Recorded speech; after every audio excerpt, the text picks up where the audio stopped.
the icy wilderness of Kazakhstan, the temperature is down to minus 30 degrees.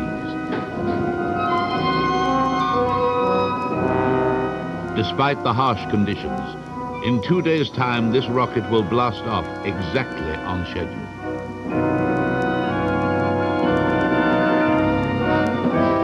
This remote outpost is one part of the Soviet Union where efficiency is taken for granted.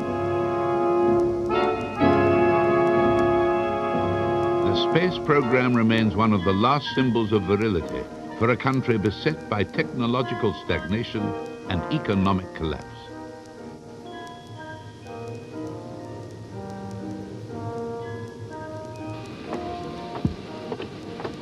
Cosmonauts Solovyov and Balandin will spend the next 6 months living in space.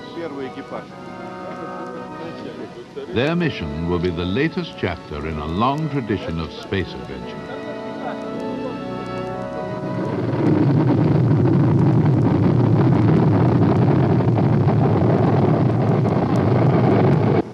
They are on their way to link up with the space station, which orbits the Earth every hour and a half.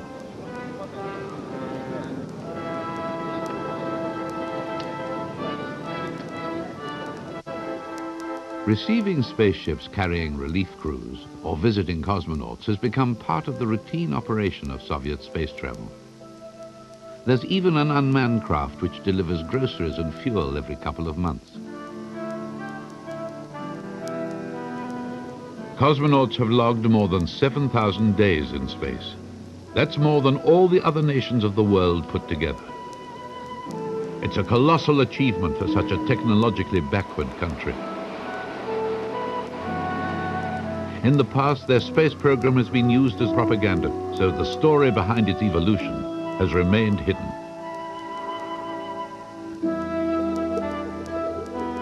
From water training to spacewalking, we have followed today's cosmonauts. And through their veteran colleagues, we have attempted to unravel the truth behind the Soviet space odyssey. We began at Star City, just outside Moscow. It's the home of the Cosmonaut Corps, where all the cosmonauts prepare for their journey to space. The head of cosmonaut training is General Alexei Leonov, who is himself a pioneer cosmonaut and double hero of the Soviet Union.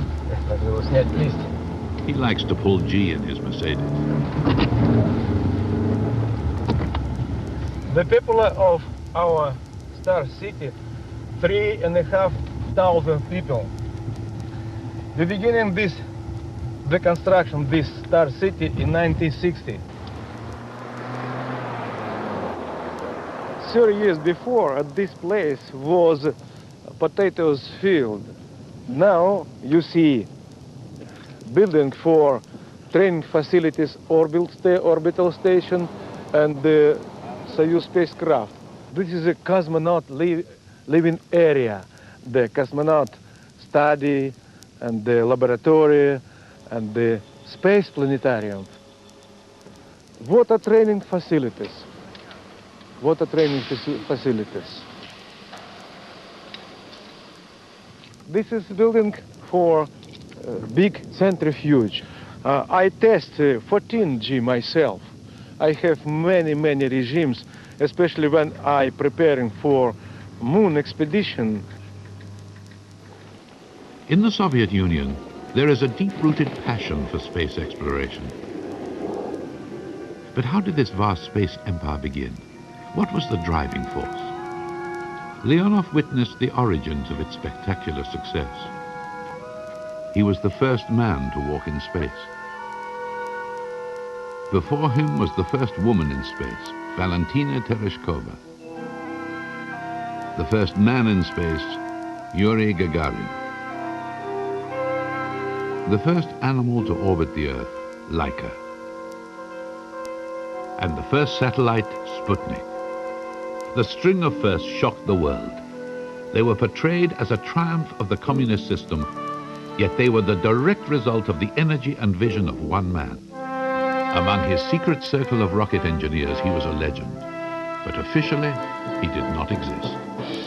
He was known only by his title, Chief Designer. the political leaders insisted that he remain anonymous. Not till after his death was his identity revealed. His name was Sergei Pavlovich Korolev.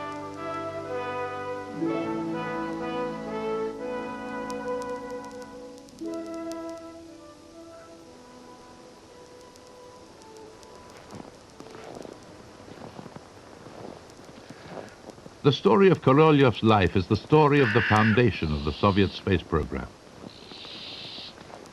One of the few surviving cosmonauts who knew Sergei Korolev is Alexei Leonov.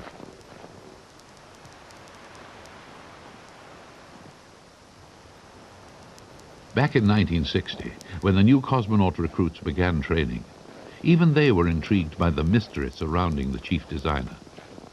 They did not know what to expect when they met him for the first time. Вернее, в 60-м году осенью, значит, должен быть главный конструктор. Его называли просто СП. Расшифровывалось Сергей Павлович, а фамилии мы его даже не знали. Увидели во дворе, приехал ЗИС-110, большой автомобиль правительственного класса. Выходит человек в темном пальто, шляпа широкополая, надвинутая на глаза. Здравствуйте, орелики. Мы в разнобой сказали здравствуйте. Глаза смотрели очень внимательно. Казалось бы, пронизывали насквозь.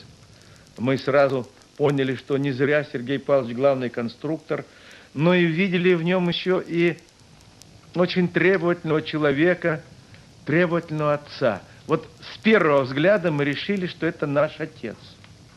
И с этих позиций дальше вся наша жизнь строилась. The boy who was destined to be the father of space travel was a child of the aviation age. As an adolescent, the repercussions of the revolution mattered less to him than his fascination with aeroplanes. His first love was flying, and in Odessa, he used to persuade the flying boat pilots to take him up for joyrides.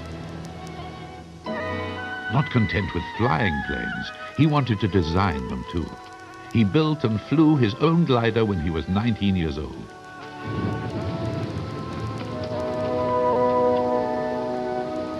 He knew that escaping Earth's gravity and flying to space was theoretically possible. But in the 20s, it seemed like science fiction.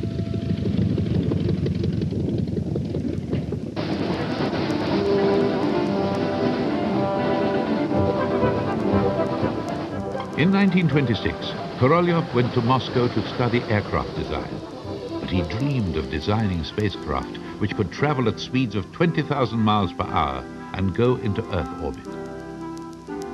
His first step down this path came when he was asked to join an exclusive band of young engineers driven by the idea of building rockets. They all knew that rockets were the only sort of engine capable of operating in the vacuum of space. The group called themselves GERD.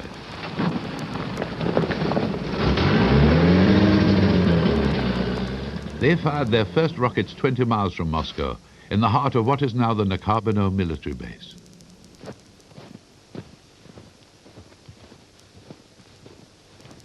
For Jim Oberg, this is a pilgrimage to a sacred place.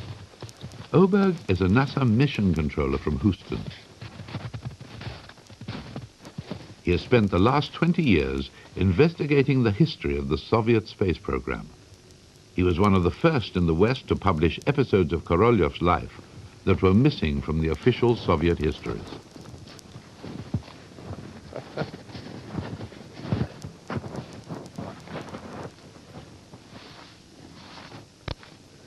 Korolev, Sander, Tikhanovov. This is the place where Korolev and the GERD group lit the fuses of their first liquid-fueled rockets.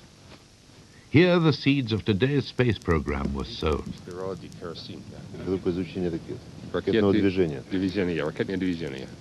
Well, the men and women who built these rockets were a group of real fanatics and dedicated to it, and they had to be because there was not a lot of official support for it. They received no salaries, and getting materials to build the rocket and the control system was a big challenge to them. They would melt down family jewelry, for example, to get some silver. So they do all these things. They made a joke about it. The initials geared stand for formally the group of engineers developing on rocket propulsion, but they said it meant the group of engineers working for free because they did that. They were dedicated, and for some of them, like Korolev, his entire life was spent from here on building these kind of rockets, and everything else was sacrificed. Korolev clearly was the star, and he became the chief engineer. He knew how to solve the problems, but it's a very special kind of skill as an engineer to look at a challenging problem and say, well, what pieces do we solve first? And where do you put the resources? Korolev here cut his teeth on this kind of techniques that he later used to open the space frontier. Their first rockets barely escaped the treetops, so they were a long way from attaining large enough speeds to reach space. But they had learned how to control the potentially explosive fuel mixture. And by 1933, under Koroliev's leadership, their rockets could reach speeds of 2,000 miles per hour. The success of the Gerd Group started to interest the highest echelons of the Red Army. With military backing, they were transformed into a well-funded rocket research institute for producing weapons. So any idea of space travel took a backward step. Moreover, for Koroliev, who had been given a military rank, the army would turn out to be a dangerous friend. Marshal Tukhachevsky, the commander-in-chief of the Red Army, had personally backed Koroliev's rocket group. Во-вторых, нужно учесть, товарищи, то обстоятельство, что эта цифра является с точки зрения практической организации нашей обороны действительно скромной и минимальной. In a fit of paranoia, Stalin had decided that Tukhachevsky and his officers were plotting to overthrow the state.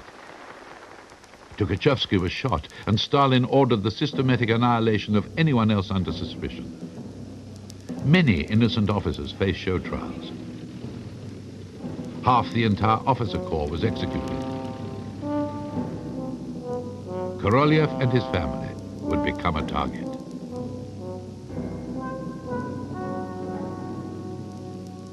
Начались массовые аресты среди работников ракетного дела, того института, в котором он работал. И, честно сказать, все ждали, что очередь наступит и его. Это было 27 июня. Вечером я возвращалась поздно с работы и увидела, что уже стоят два человека у подъезда дома. The Korolyevs lived in a small Moscow apartment. For Mrs. Koroliev, returning there evokes memories of a terrible night. Ты уже увидела, что тут стоят люди. Два человека, которые, собственно, и сделали всю нашу беду, потому что я поняла, что это люди пришли сюда не зря, что очередь наша, то есть наша, Сергея Павловича Королева, часов 12 ночи, постучали к нам в дверь, и когда они все это перерывали, мы сидели в эту пору на диване, и нам не разрешалось ни встать, ни даже особенно приблизиться друг к другу. И так мы просидели всю целую ночь. Это было очень длинно все. И когда наконец они писали какой-то акт, позабирали все те малые деньги, которые были вообще в доме, в нашей семье, забрали абсолютно все, оставив мне 3 копейки на трамвай вперед только на работу, чтобы с утра я могла попасть на работу. То они взяли, даже сказали Сергею Павловичу одеваться. Он одел свое обычное кожаное пальто, в котором он всегда ходил. Я дала ему еще 2 смены, по наивности, 2 смены белья с собой на дорогу. И тут уж мы с ним все-таки попрощались и поцеловались. Но когда я хотела спуститься вниз, проводить его к машине, то мне это запретили в довольно грубой форме. И я осталась одна. В том смысле, что у меня были золотистые волосы. И за одну ночь я осталась совершенно седая.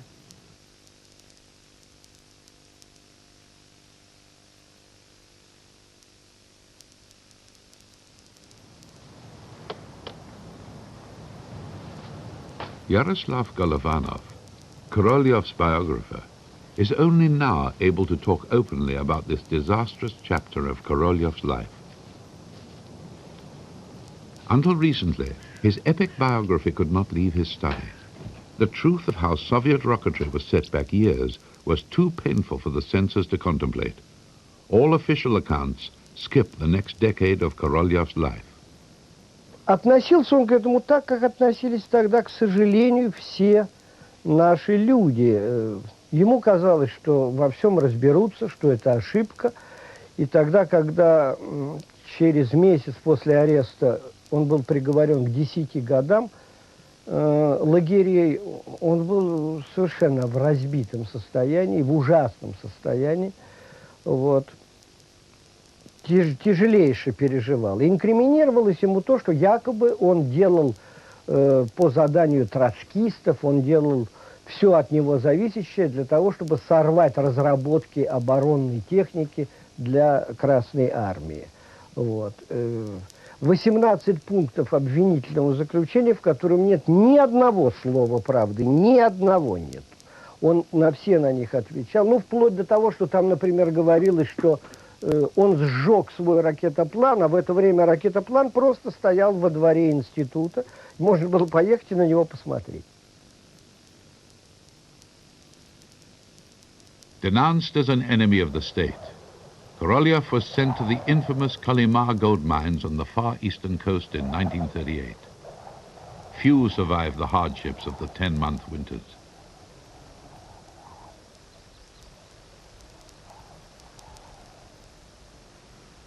Then, with the world on the verge of war, Stalin's defense advisors scoured the labor camps for their rocket engineers and plane designers who were suddenly needed by the motherland.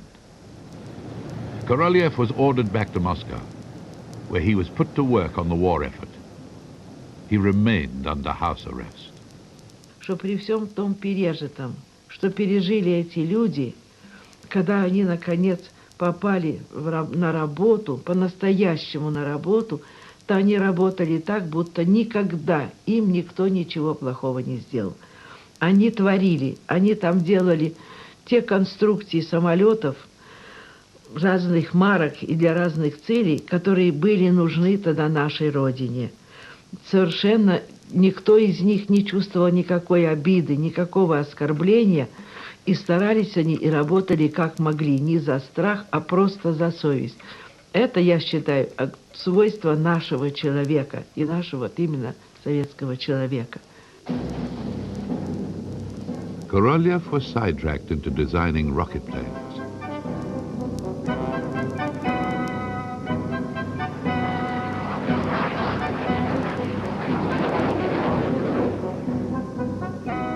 While rocket research had stagnated in the Soviet Union, in Germany, Werner von Braun was developing a weapon which nearly changed the outcome of the war.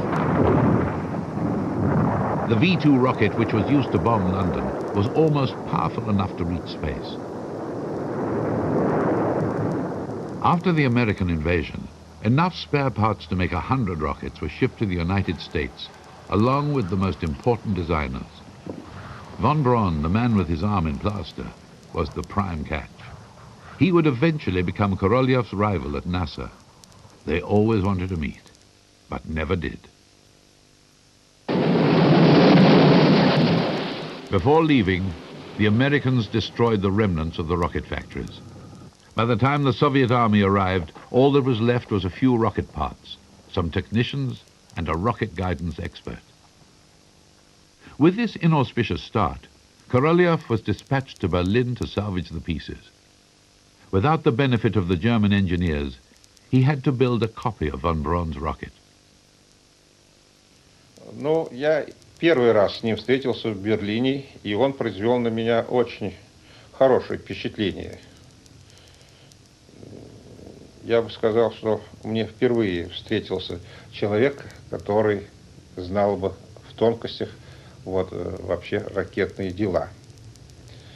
Ну и в то же время он был очень такой жесткий человек и недоверчивый. Может быть, его жизнь к этому приучила, но он очень не любил ложь. И у него очень трудно было получить доверие, и очень легко его было потерять. After 10 years in the wilderness, the Soviet Union was finally ready to fire a rocket again. In 1947, at a new test site by the River Volga, Korolyov's copy of von Braun's rocket was prepared for launch. Korolev was now responsible for all rocket development. R1 was capable of a speed of 3,500 miles an hour, with just enough thrust to reach the edge of space. The rocket went into military service as the Red Army missile. Korolev had his own plans. The spark of his early ambitions to reach space still dominated his life. He worked day and night, either at the test range or the design bureau. He was seeing less and less of his wife. And one day, a young translator walked into his life. А не возражаете вместе отдохнуть? Я говорю, а что вы имеете в виду? Ну, поедем в ресторанчик. Я говорю, что как-то я не привыкла ходить по ресторанам. Ну, а что вас смущает? Туалет ваш? Я говорю, знаете, меня мой туалет никогда не смущал. Если он вас не смутит, ну, тогда пойдемте. Я жила с мамой на первом этаже. И оказывается, он живет в этом же доме, в этом же подъезде, только на втором этаже. Он просит меня зайти, значит, к нему. Я зашла. Я осталась до конца дней. Но все его мечты сводились. Ему хотелось работать на мирный космос, исследовать ближайший космос, полеты на ближайшие наши планеты. И потом, может быть, и на дальние, если хватит сил и знаний. Об этом он думал, по-моему, всегда. Это была мечта его жизни. Korolev wanted to conduct experiments to explore the upper atmosphere and space. By replacing the warhead, the missile could be turned into a space probe. But to reach orbit would require a much larger multi-stage rocket. The Cold War would provide the political pressure to design such a rocket. Потому что мы были окружены сетью. Я об этом многократно говорил и писал, что наша страна была окружена сетью военно-морских и военно-воздушных баз, разбросанных по нашим границам, с которых американцы с монополией атомной бомбы могли достигнуть любого административного центра, а мы Америку достигнуть не могли. Поэтому мы вынуждены были, несмотря на наше плачевное состояние послевоенное, этого скрывать нечего давать, мы вынуждены были создавать транспортные средства, которые могли бы транспортировать ядерные заряды до территории Соединенных Штатов. И тут мы опередили их. The reason they needed such a large rocket was because the Soviet bomb was twice the weight of the American bomb. Ironically, the Soviet failure to make their bomb smaller would ultimately give them the lead in the space race. To accommodate the bigger rockets, a new launch site was constructed at a secret location in a remote region of Kazakhstan. It was well out of range of American radar and far enough away from any populated area in the event of accidents. The new multi-stage rocket was called R7. It took several days to prepare for launch, so it was a very inefficient military missile, but it was an excellent space rocket, as the world would soon discover. Korolev had used military funding to create the world's most ambitious space program. Baikonur Cosmodrome was becoming the heart of an empire, with space research as the goal. One of his young designers was Konstantin Feoktistov. Он создал своего рода удельное княжество. Конечно, это был невольный пират, который вот он сам лично создавал. Конечно, в этом деле участвовали, так сказать, и верхние ступени управления, но он стал постепенно центром кристаллизации этой организации. Ну, он был очень честолюбивый человек. Это, может быть, одна из самых главных движущих, так сказать, пружин в его жизни было, вот это честолюбие. Но это было честолюбие не мелочное, вот перебраться на следующую ступеньку. Это было не честолюбие получить лишнюю награду, хотя, в общем, он этим и не брезговал, так сказать, и ступеньками, и наградами. Но все-таки главное в нем было сделать что-то существенное в своей жизни. The maiden flight of R7 was on August the 3rd, 1957, and the stage was set for the launch of the world's first satellite. The Soviet Academy of Sciences had to give permission for the launch. Many members thought Sputnik was pure fantasy, believing such a feat would not be possible till the next century. But Korolev, with some extra pressure from Khrushchev, persuaded them that the time was right. The first Sputnik was a steel ball containing a simple radio transmitter. It was called PS for primary satellite, although the workers christened it SP for Sergei Pavlovich Korolev.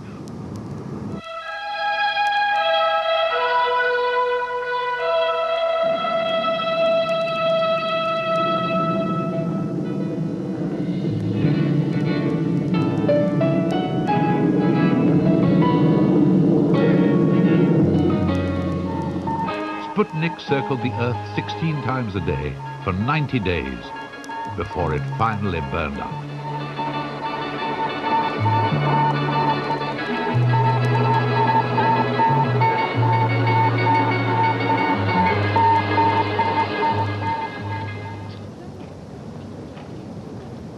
Well, it was a spectacular accomplishment because it was a real breakthrough into space, and people quickly recognized that it was something new and something very special. Here in Red Square and elsewhere in Russia, they could look up in the sky and actually see the star going across the sky that their scientists had put up into space. It was visible, not just over here, but all around the world.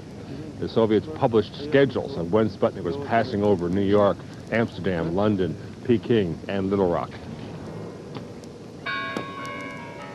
The broader political impact seemed to have been a greatly enhanced appreciation of Soviet technical skills. In fact, an over-appreciation, an exaggeration in many ways. But the impact was that, long thought of as a backward nation, Russia had, by this single step, established itself as a world-class power in at least one area of high technology.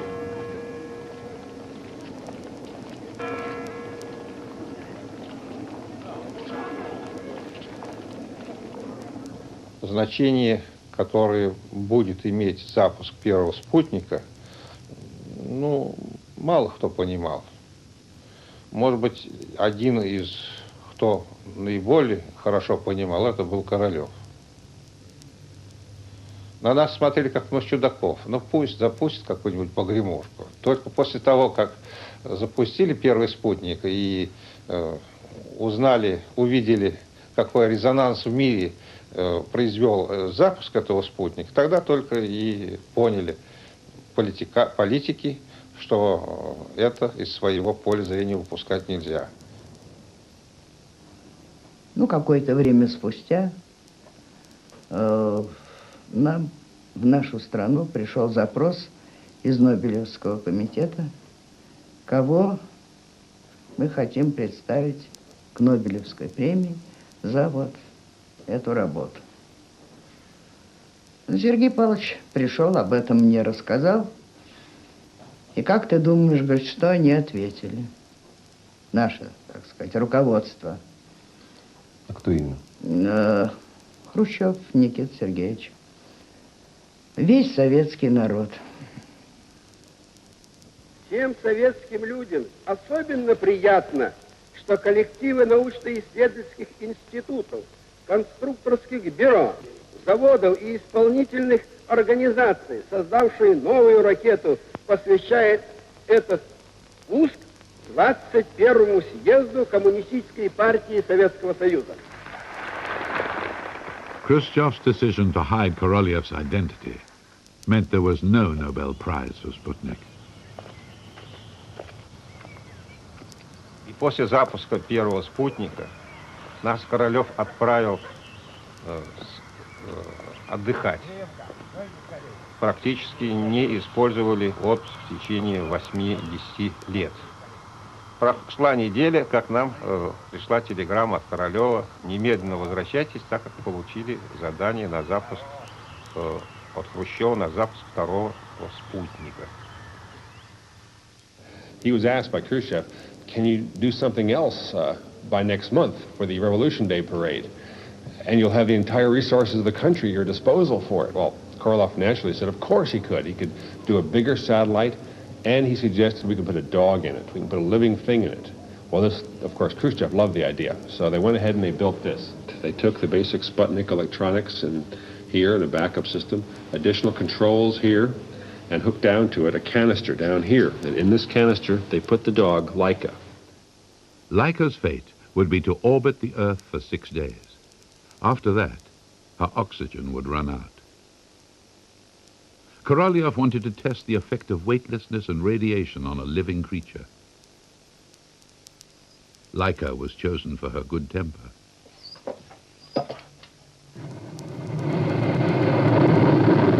She was launched in Sputnik 2 on the 3rd of November, 1957.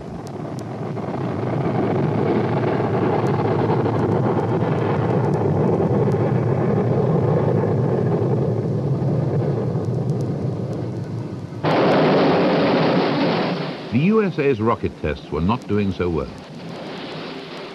They kept blowing up. And unlike the Soviet Union, the failures were always publicized in humiliating detail.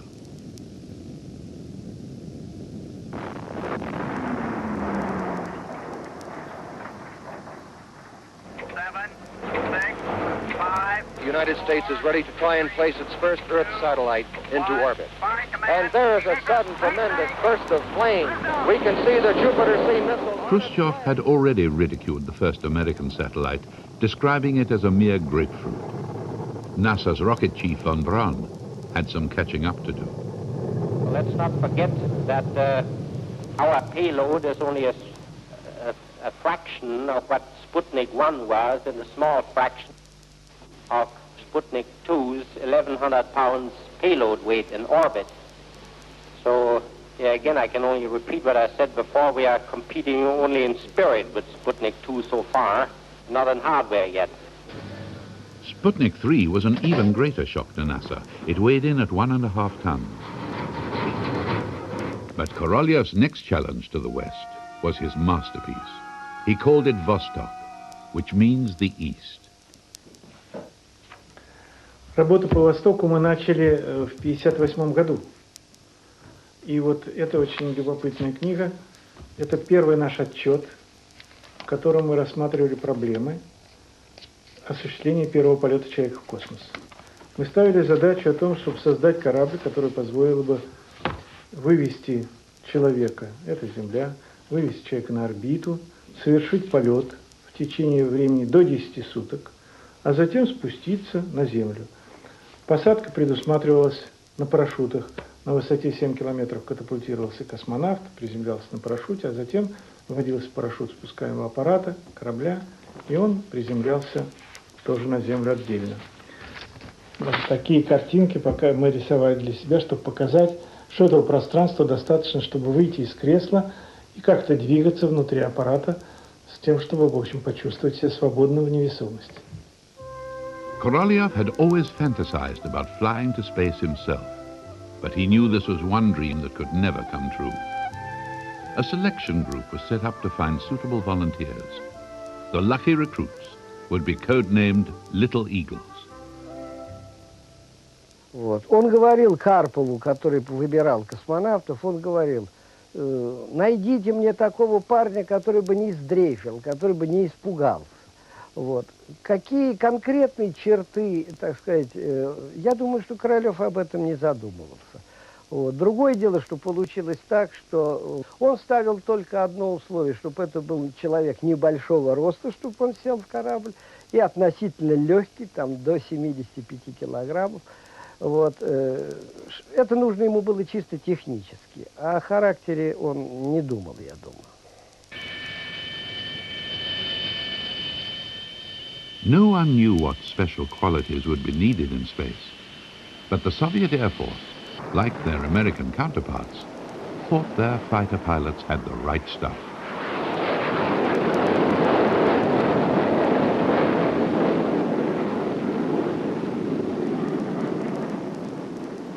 На большие расстояния летчик-истребитель держит радиосвязь, ориентируется самостоятельно, переживает моменты больших перегрузок, вибраций, невесомости, шум. И он подготовлен к тому, чтобы в любых условиях, при быстрых изменениях обстановки, принять правильное решение. Все эти вот условия ближе всего подходят и к космическому полету. Правда, мы еще не знали, что мы будем космонавтами, но шли туда как кандидаты в летчики-испытатели. Я зашел в госпитальную палату. Смотрю, сидит молодой человек моего возраста, в пижаме, одни брюки, голый по пояс, в палате было жарко, читает. Закрыл книгу, я увидел Эрнест Хемингуэй. Меня это поразило. Значит, это редкий, в общем-то, писатель. И вдруг вот здесь я увидел человека, который читает Хемингуэя. Встал Юрий Гагарин. Gagarin and Leonov were among hundreds of pilots going through cosmonaut selection in 1959.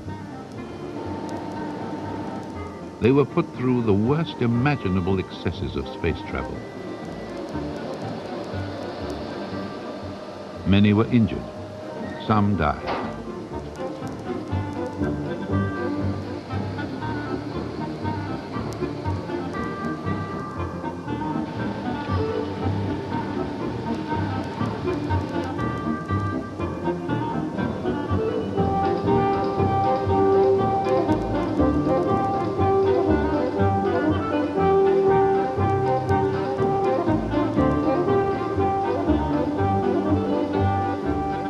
Of the 20 selected, 12 would make it into space. Alexei Leonov was one of them. Первое, что мы начали делать организованно, это прошли общую парашютную подготовку. Мы это делали для того, чтобы уметь управлять парашютом после катапультирования с корабля. На востоках шло катапультирование пилота с высоты 4000 метров. Летный состав плохо относится к прыжкам и неохотно их делает. Но здесь нам предстояло за один месяц выполнить по 40 парашютных прыжков. Это много, особенно для летчика, да еще и истребителя.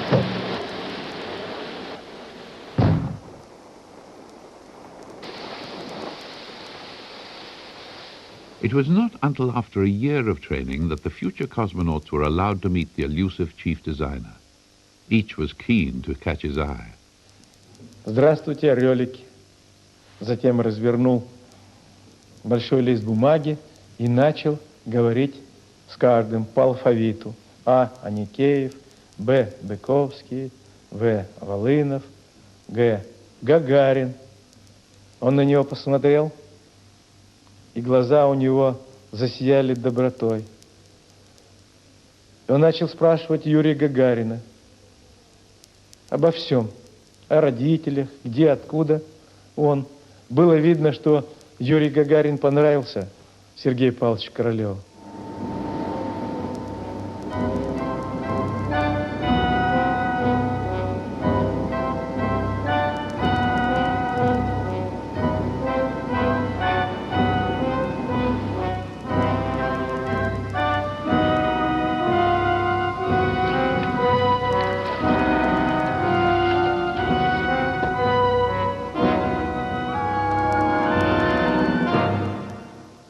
Eventually, the cosmonauts were taken to see the Vostok spaceship.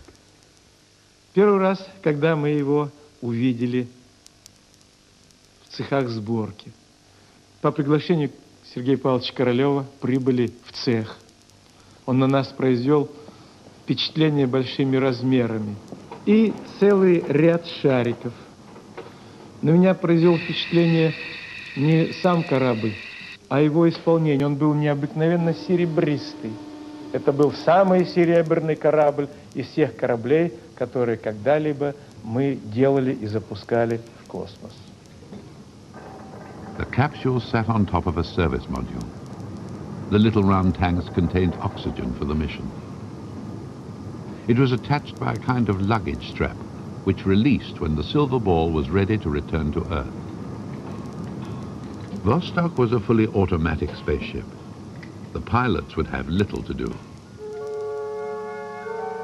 The first orbital flight was successfully completed by Belka and Strelka, another K9 first. Unlike Laika, they were parachuted safely back to Earth.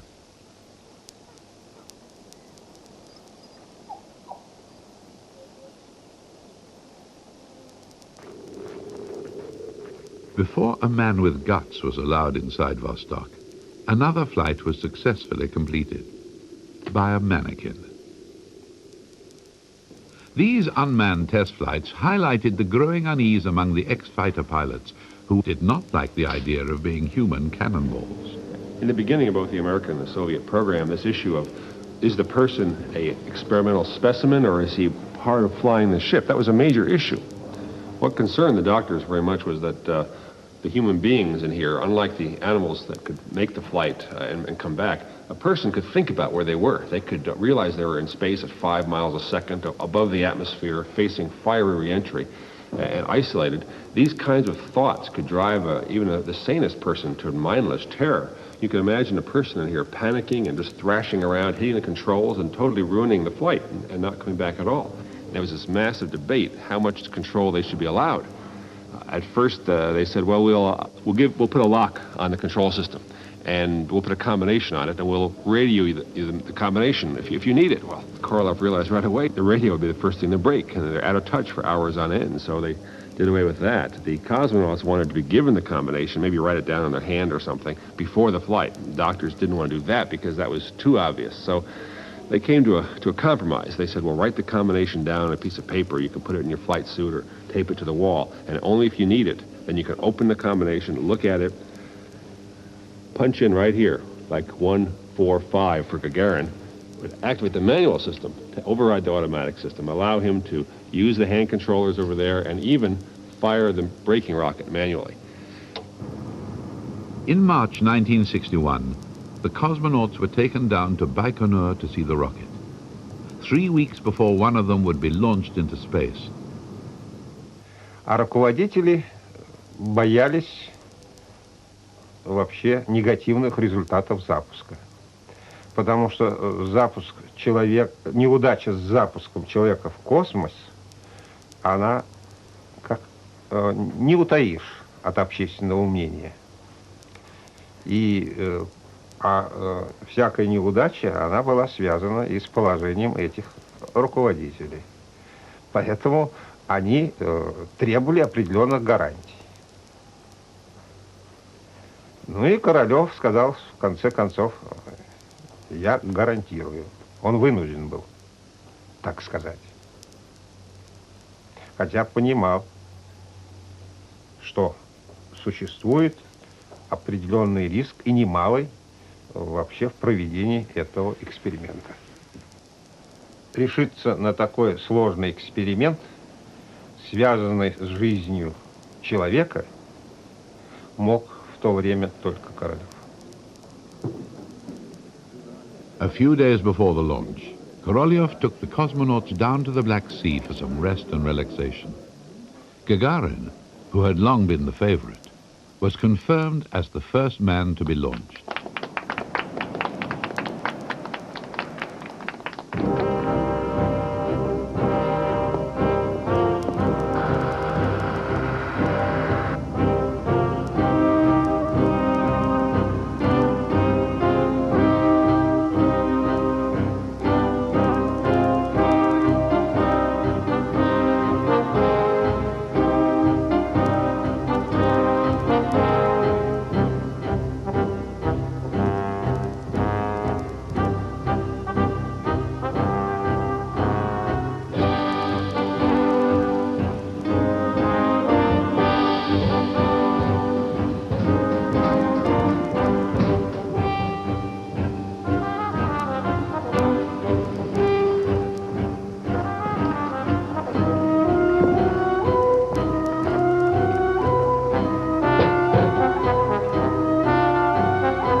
The anonymous chief designer was about to strike again.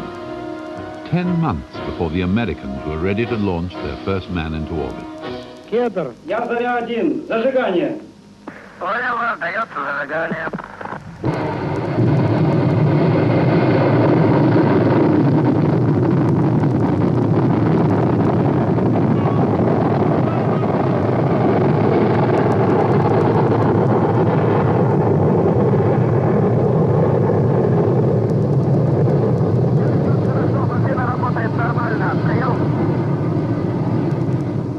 The flight was fully automatic, as planned. Gagarin never needed to touch the controls, as he skimmed over the Pacific Ocean in 20 minutes.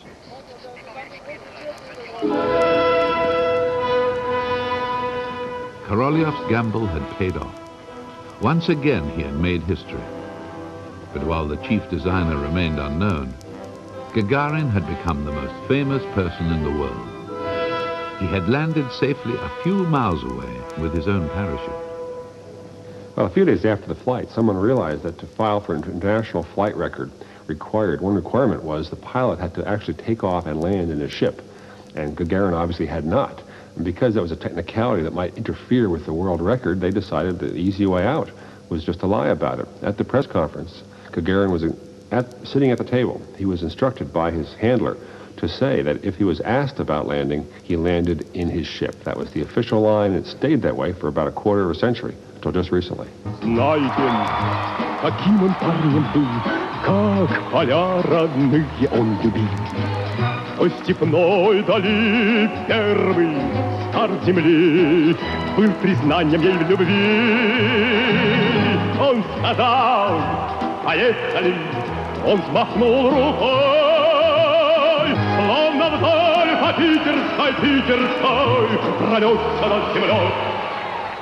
Only in the grounds of his own design bureau could Korolev at last share the stage with Gagarin. Благодарность вам за ваш замечательный труд.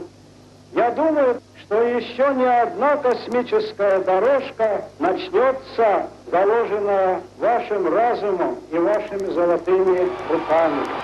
С утра он являлся на работу.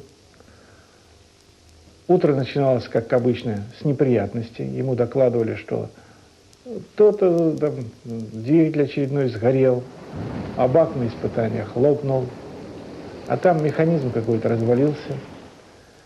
И он понимал, что это его главное содержание его жизни как главного конструктора. Он вызывал всех участников, инженеров с завода, конструкторов, которые разрабатывали, испытателей, которые пропустили это дело на более раннем этапе, и начинал разбираться, щедро раздавая награды в виде, так сказать, выговоров, устных в основном выговоров, очень часто грубых, и принимал решения после совещания. Не то, что вот он диктовал решение, он просил высказаться, как, что. Но, во всяком случае, этим он занимался, грубо говоря, с раннего утра и до поздней ночи.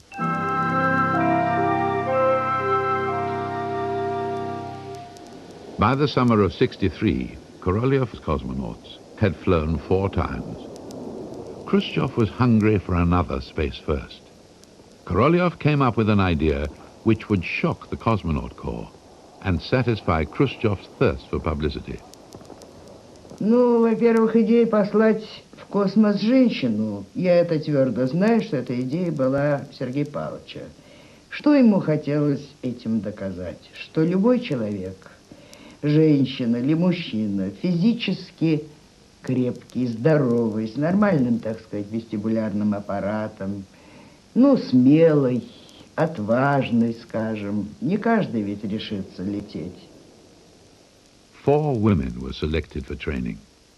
The final choice was between 2 candidates.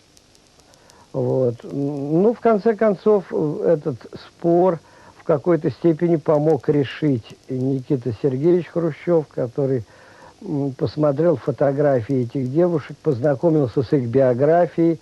Ему понравилось то, что Терешкова девушка из простой семьи, что отец ее погиб во время Отечественной войны, что она работала на ткацкой фабрике. Вот эти вот чисто такие и биографические данные показались Хрущеву интересными, что вот первая женщина будет представителем простого народа, рабочего класса. Вот. Таким образом, был сделан выбор на Терешкову. The other candidate was airbrushed out of the official history.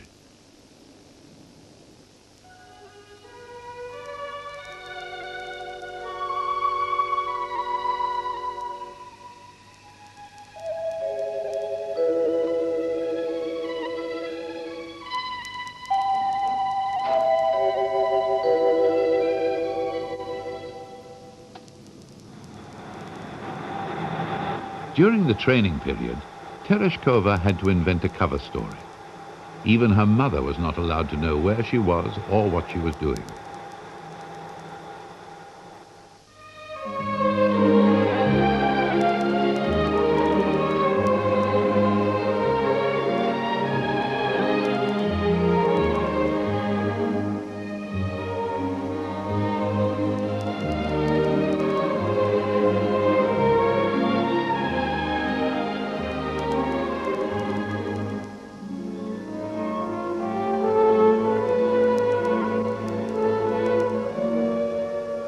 The plan was to rendezvous with cosmonaut Bukovsky in another Vostok craft.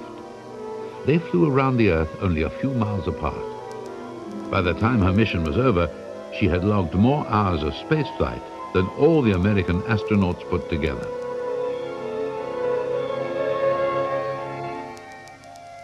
Я вас очень хорошо слышал.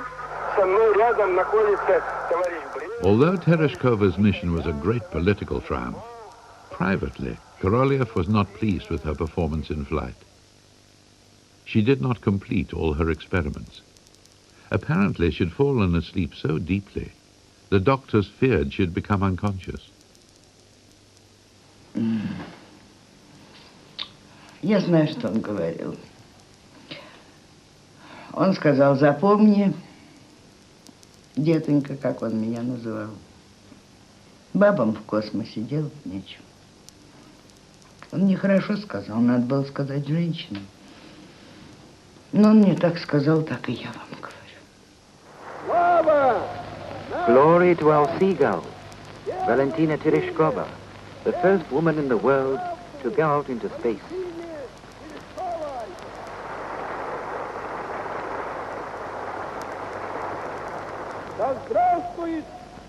Long live the Soviet Communist Party, the great organizer of our victories.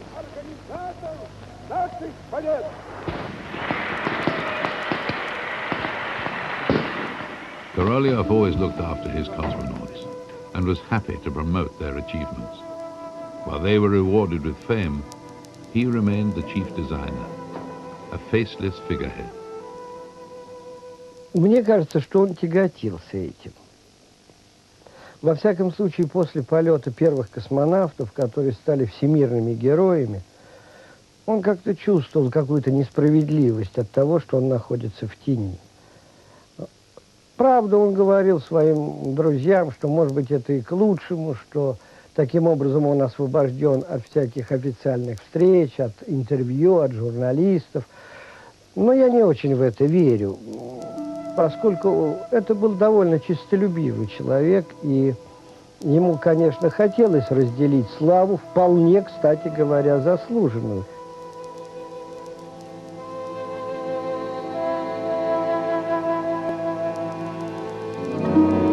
Korolev had laid the foundations and become the emperor of space travel. The growth of his empire had enabled the Soviet Union to take the lead in the space race.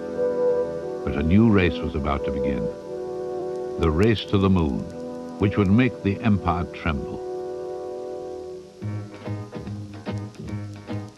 While Korolev and his designers plotted the next move, the new heroes of the cosmos toured the world. Сын земли и звезд нежен был и прост, и людям свет как дан понес. Он сказал: поехали. And the second part of this Horizon special can be seen next Tuesday at 9:30. Пронесся над землей, словно вдаль кондитерской понесся над землей. Знаете, каким он парнем был, как на лед он с клюшкой выходил, как он песни пел весел, был и смел, как азартно жить хотел. Он сказал: поехали, он взмахнул рукой, словно вдоль по питерской несется над землей.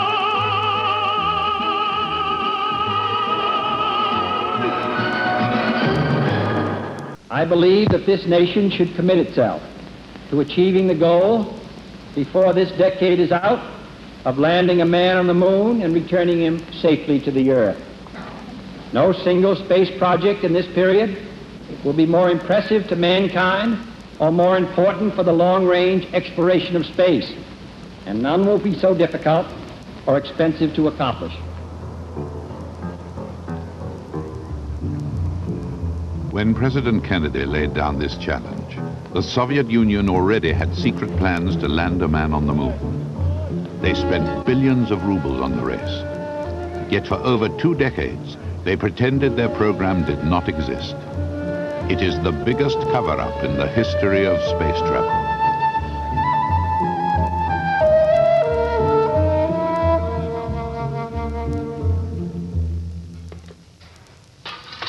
If the Soviet lunar program had been successful, this man might have taken the first step on the moon. Alexei Leonov was one of 3 cosmonauts selected to pilot the Soviet lunar landing craft.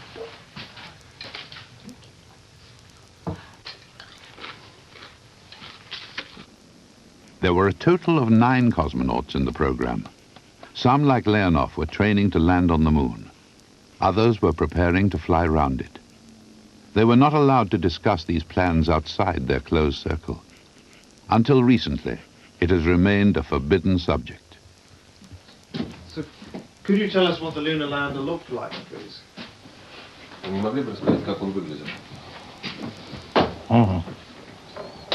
Today, for the first time, General Leonov agreed to describe his secret mission. Much better to make a scheme instead of many words.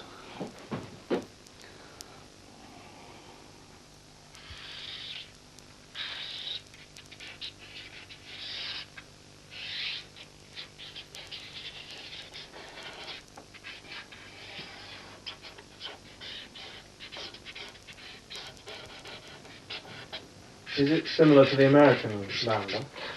Like American, because the spacecraft which are going to land into the moon, this spacecraft must have all necessary equipment for that.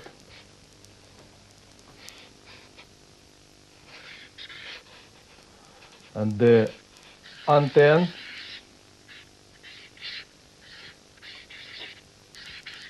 main antenna. In Russian versions, we have only one man which landed to the moon. And the step, лестница. This is a position cosmonaut.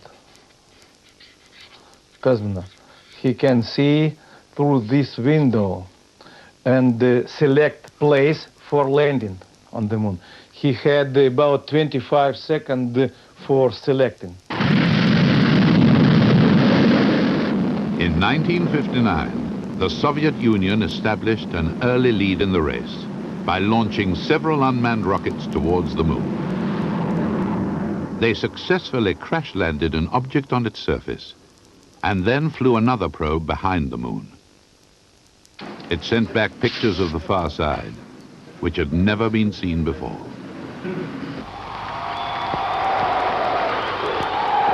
In 1963, Khrushchev was basking in the reflected glory of the cosmonauts. Their space flights had been a great political triumph. The Soviet Union had just scored a double first, with the first woman as well as the first man in space. And Khrushchev wanted more. The American astronauts put on a brave face, but they had taken second place every time. They never knew what to expect next. Whenever NASA thought they were narrowing the gap, the Soviets would strike again. The early single-seat spaceships had served their purpose. Both sides had orbited the Earth, and both were now gearing up for the next round with bigger capsules and rockets on the drawing board.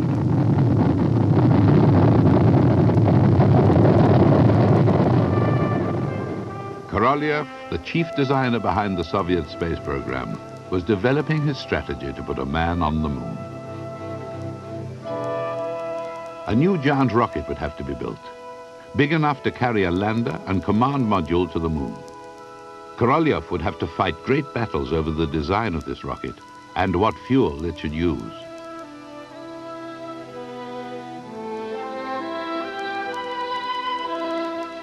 Once in lunar orbit, it was planned that a cosmonaut would make a spacewalk from the command module to the lander, which was folded up inside the lower stage. Blasting the lander free, this cosmonaut would begin his descent to the moon, while his partner remained in orbit.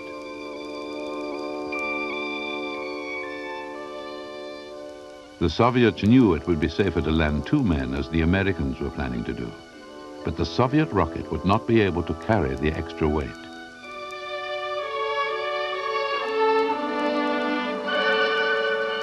After a few hours on the surface, the cosmonaut would return to the command module for the journey back to Earth. But the moon landing was years away, and the chief designer faced a more immediate challenge. He knew that NASA had plans to launch a 2-seat spacecraft called Gemini, which would allow astronauts to rendezvous in orbit and perform spacewalks. Korolev had a 3-man spaceship on the drawing board. This craft, called Soyuz, was a brilliantly adaptable design which could be used for the moon missions and link-ups in space. But it would not be ready in time to be Gemini. To satisfy Khrushchev's demands, Korolev hatched a desperate plan. To convert the old single-seat Vostok craft, which had taken Gagarin and the other cosmonauts to space, into a 3-seater. Many of the engineers rebelled because safety would have to be sacrificed in order to stay ahead of the Americans.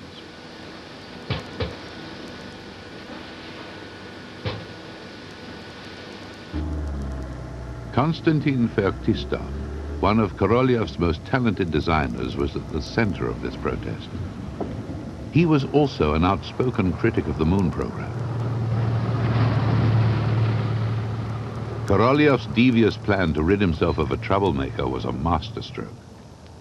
He knew that Feoktistov wanted to travel to space himself. К вопросу о том, чтобы посмотреть, нельзя ли на Востоке послать 2-3 человек, он возвращался несколько раз. И каждый раз мы доказывали, что это невозможно, что это опасно, что вот лучше потерпеть и подождать, когда мы сделаем корабль «Союз», который предназначен для того, чтобы летать 2-3 человека, и в котором будет хорошая система аварийного спасения. Но он все-таки нас добил. В феврале 1964 года он решил зайти с тыла. Он сказал, что ежели мы сумеем разработать корабль на базе Востока 3-местный, то уж, по крайней мере, 1 место будет отдано инженеру. Ну, такая постановка вопроса показалась уже очень соблазнительной.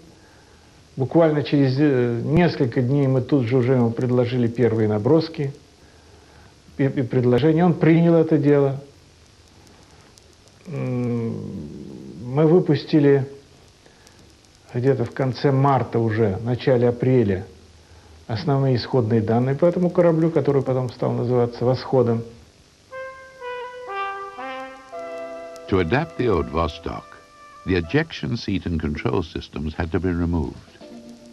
3 seats were then installed. It would be too cramped for spacesuits. tracksuits would have to do. In an emergency, escape would be impossible. А с точки зрения безопасности, там эти вопросы были, прямо скажем, игнорированы. А почему так получилось? Если бы я знал. То есть вы считаете, что полет был небезопасен? Далеко не безопасен. Even though he knew the risks better than anyone else, Feoktistov donned his flying helmet to become the first engineer to go to space. On October the 12th, 1964, the intrepid three-man crew squeezed into the pod and were ready for blastoff.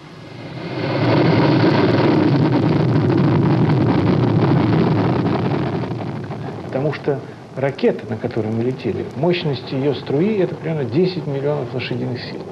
Вот в душе каждого человека есть наездник известного рода. А тут оседлать сразу 10 миллионов лошадей, табуну 10 миллионов лошадей, это очень впечатляет, не говоря о том, что это физически ощущается в виде перегрузок, в виде гула. Вот такая, в общем, мобилизующая атмосфера. Это, конечно, одно из самых ярких впечатлений, сам полет на ракете. In 24 hours, they flew 16 orbits around the Earth. The gamble had paid off. It was another blow to American morale. Jim Oberg, a NASA mission controller and Soviet space analyst, recalls how easy it was to jump to the wrong conclusions. Now, the three men in the capsule was another major Soviet success, a major space spectacular. At the time, Western observers didn't appreciate how much of a sham it really was. To them, it was an Apollo-type mission flown before even our first Gemini flight. It was very depressing and very successful from the Soviet propaganda point of view. Only those inside the Soviet Design Bureau knew the truth. Она ничего не дала для дальнейшего движения в области космонавтики, кроме потери времени. Может, престиж? Ну и престижа запуска 3 космонавтов в космос.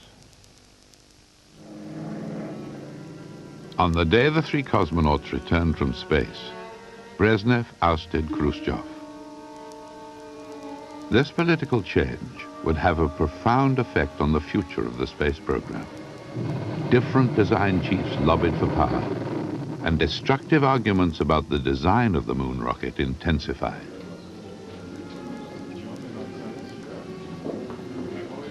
The designers who lived through those bitter years are only now willing to discuss the moon battles.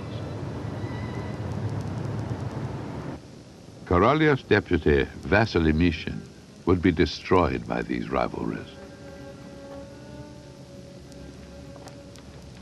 He has pictures of the secret N1 moon rocket which are still classified. But he did agree to draw it instead. Но она состояла в разработке тоже тяжелой ракеты-носители, 3-ступенчатой. Эта ракетная двигательная установка включала 30 двигателей по 150 тонн, которая могла вывести полезную нагрузку массой 92-95 тонн. Ясно, что мы не могли осуществить экспедицию на 3 человека. Соединенные Штаты с их расположением ракетодрома на мысе Канаверал, они оказывались в несколько лучшем положении, чем мы с нашим Байконуром, потому что они получали прибавку за счет вращения Земли при стрельбе на восток значительно больше, чем мы. Это одно. Второе, что они с самого начала эту программу сделали общенациональной. Но самое главное, они создали очень умный и хороший мозговой центр НАСА. NASA was beginning to take the lead. While it was successfully enlisting dozens of corporations to build the Saturn moon rocket, the rival Soviet Design Bureau were fighting over who should build what. They argued about the size of the engines and what kind of fuels to use. Korolyev's original rocket was fueled with liquid oxygen and kerosene. For the N1 moon rocket, his engine designer wanted to use some new dangerously corrosive fuels. After an angry row, he left Korolev to work on a smaller rocket called Proton. This disastrous split meant that an aircraft designer with no knowledge of rockets had to take over the giant N1. It was a plumber's nightmare, with miles of piping feeding its 30 engines.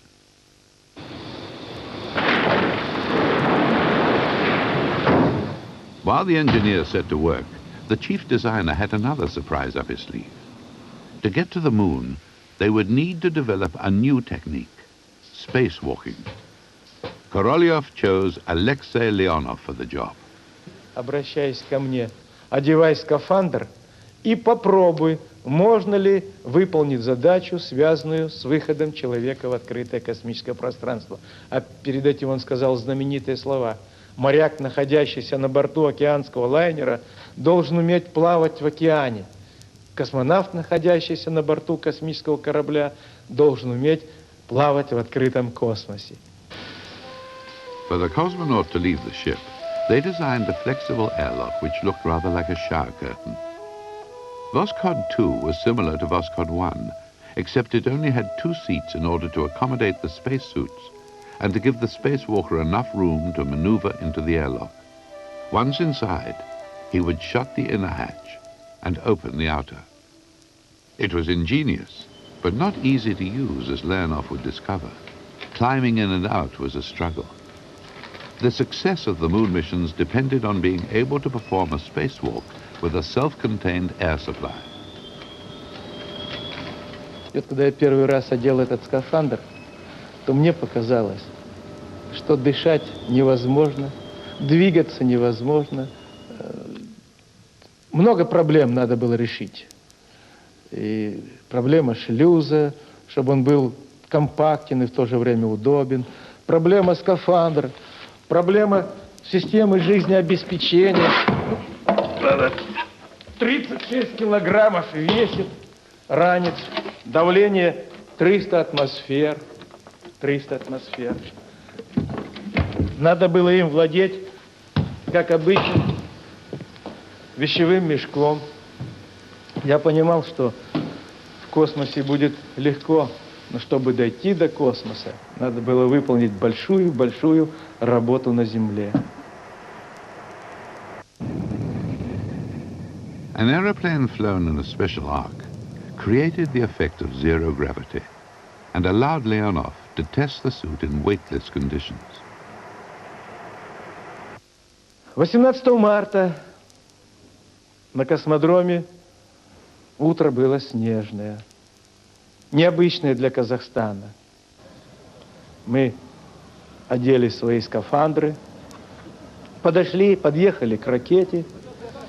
Сергей Павлович подошел ко мне, пожал руку и пожелал сделать все, как нужно. И еще пожелал попутного солнечного ветра. Потом, после полета, он меня спросит об этом.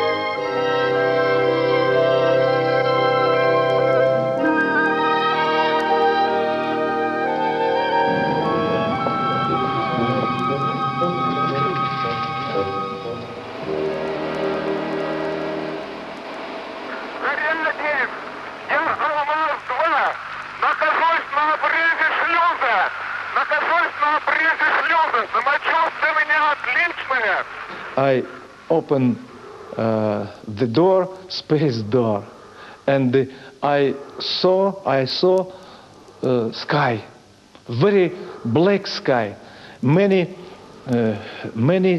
stars, blue stars, big stars, very brightly sun, very quiet, очень тихо, было очень тихо. I heard my heart and дыхание and breathing and breathing and breathing.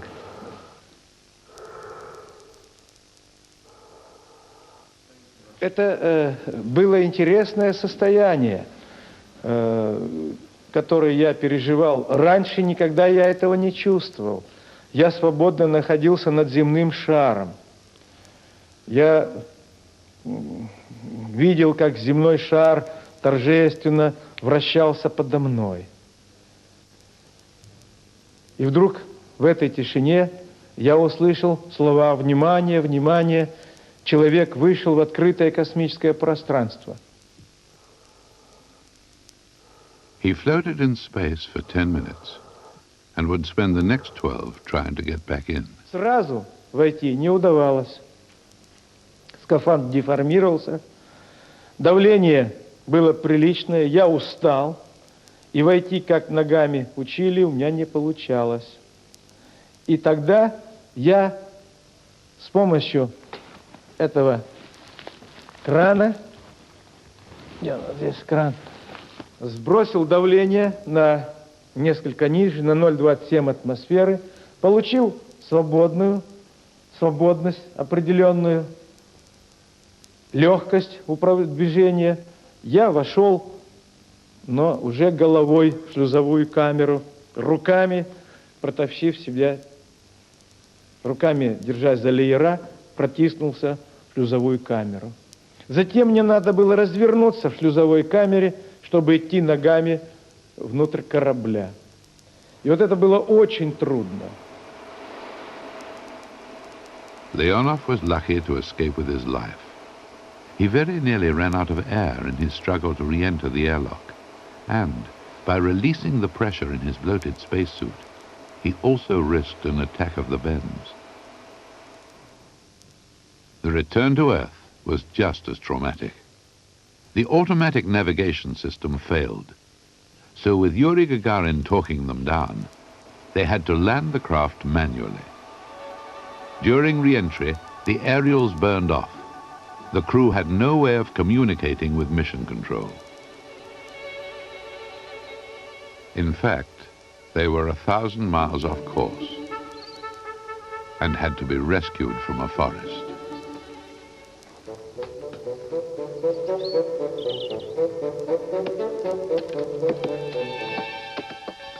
They returned triumphant in the knowledge that a successful spacewalk had been achieved months before the Americans.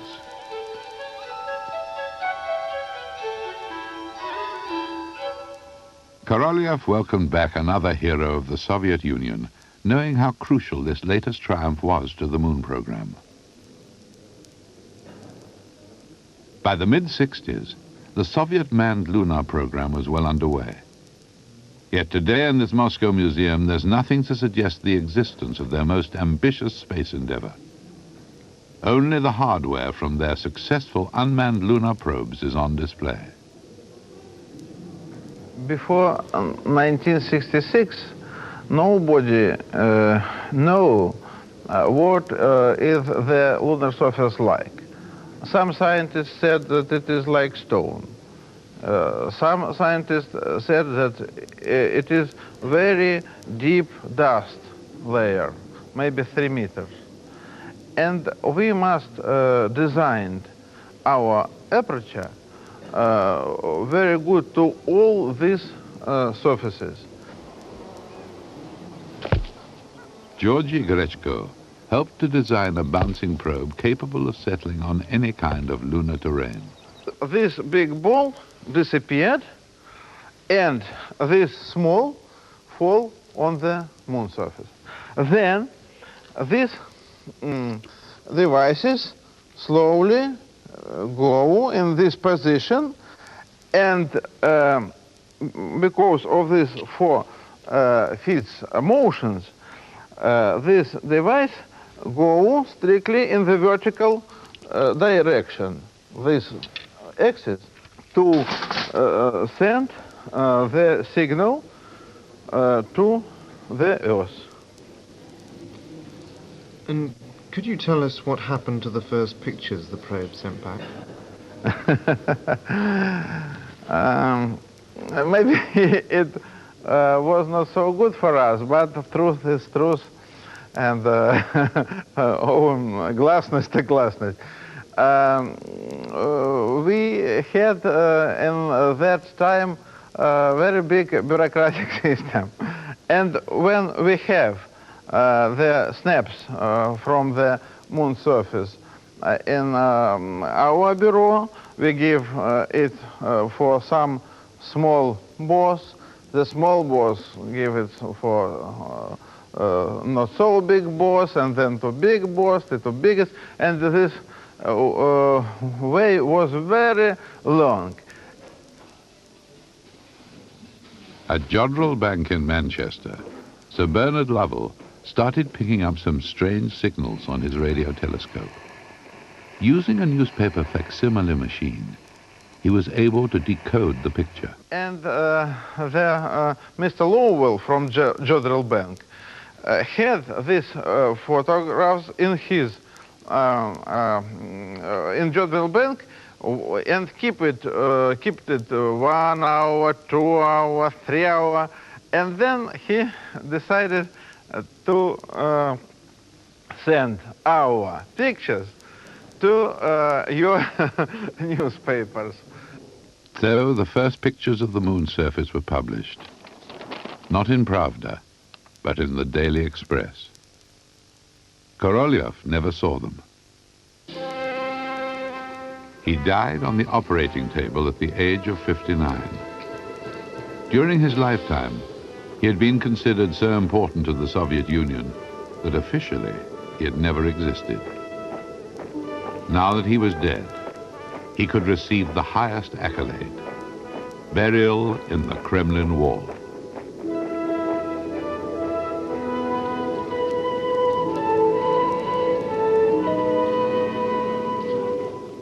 For me, Korolev was the best scientist, the best designer, the best chief, the best man.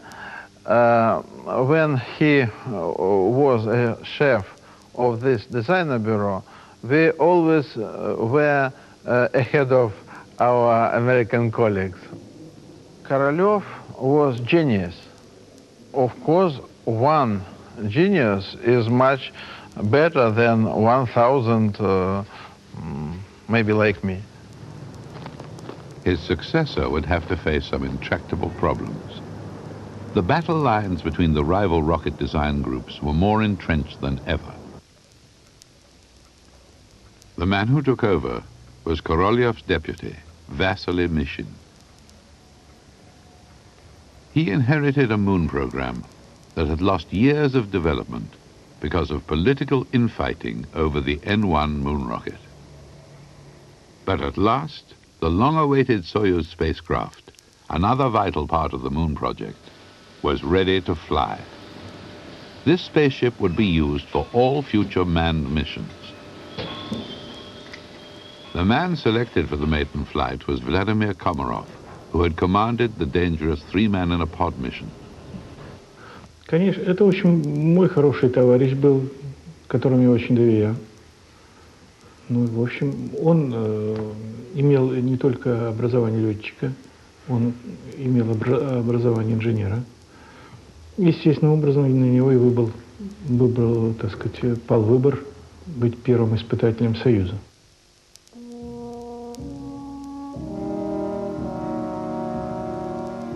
After Soyuz 1 was launched, it ran into problems as soon as it reached orbit.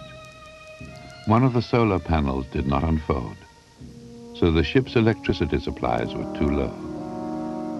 The planned rendezvous with the second Soyuz was cancelled, and Komarov was ordered home. The landing capsule separated, and he began his re-entry. He was slightly off course and spinning as he entered the atmosphere. To break the capsule on its descent to Earth, a drogue parachute was released, but the main chute became jammed. A backup was deployed, and because the capsule was spinning, the two chutes became tangled. Но рывка в воды основной системы он уже не слышал, не мог ощущать то, что не было ввода и раскрытия основной системы. Он наверняка должен был зафиксировать ввод запасной системы, но продолжалось вращение, не быстрое вращение, оно все-таки имело место, он мог его ощущать. Кончилось тем, что аппарат с большой скоростью, несколько десятков метров в секунду, врезался в землю, и Комаров погиб. Komarov's fatal mission was the first under the new chief designer. This tragedy would set back the Soyuz program over a year. Gagarin, who was Komarov's backup on the mission, paid tribute. Пламенного патриота, офицера-коммуниста, воспитанного Ленинской партией, замечательного товарища и верного боевого друга. A year later, Gagarin himself was killed on a routine training exercise when his plane crashed in some woods.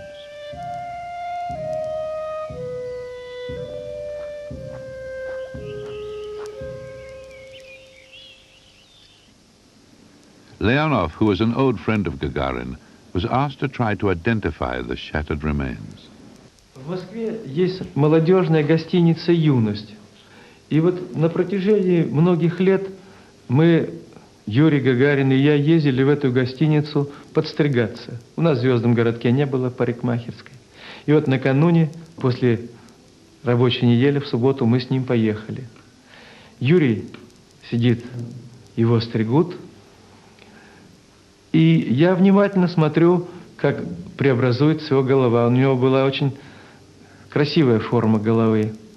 Ему делают скобочку, и на шее родинка. Мастер режет, стрижет, почищает бритвой. Я говорю, смотри, не срежь ему эту родинку. Я ее вижу, эту родинку. И вот, когда начали опознавать останки, то показали мне часть Юрия Гагарина, именно та часть головы и шеи, где была эта родинка.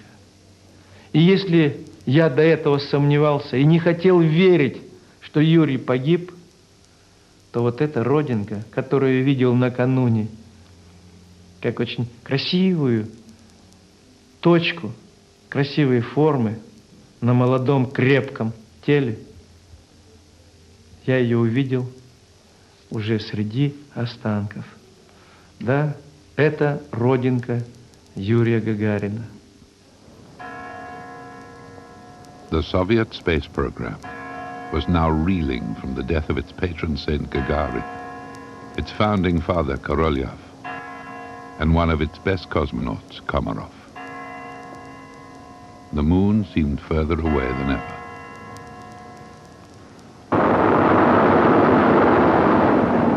The Soviets knew the Americans were pulling ahead with their Apollo moon rocket, but NASA had little idea of what the cosmonauts were up to.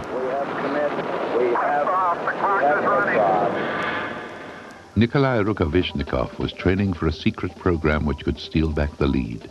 As their medium-sized rocket Proton was ready, they could now reach lunar orbit. The mission was codenamed Zond. Зонд представлял собою корабль не для посадки человека на Луну, а для пролета около Луны, для облета Луны вокруг. Значит, эти корабли-зонд были двухместные пилотируемые корабли, и, как всегда у нас в Советском Союзе бывает, перед тем, как послать пилотируемый корабль в космос с экипажем, мы делали беспилотные пуски. The first unmanned Zond, having looped around the moon, made an unintentional splashdown in the Indian Ocean. Its navigation system had failed, but the cosmonauts were still hoping for a manned flight. Ну, досадная привычка, когда кто-то из инженеров при монтаже положил плюс на минус, и таким образом двигатели системы обеспечения запуска сработали в другую сторону. Досадный случай, ну, в общем, он потребовал одного корабля. Но в пилотируемом варианте этого не могло быть, вот, так что можно было лететь. В общем, я бы так сказал, программа прошла валко после Сергея Павловича Королева. Не было такого жесткого, принципиального руководителя, который мог играть на несколько ходов вперед. И я уверен, что если бы был жив Сергей Павлович Королев, то мы обязательно бы облетели Луну еще в 1968 году. The grounded cosmonauts could only watch as Apollo 8 was launched. 2 weeks earlier, their own flight to circle the moon had been cancelled. I know my own impression is that it's a vast, lonely, forbidding type. But the Soviets were still in the race. The giant N1 rocket was just 2 months away from its first launch, and Leonov was training hard for a landing on the moon. He had to learn to fly a helicopter as if it was a lunar lander.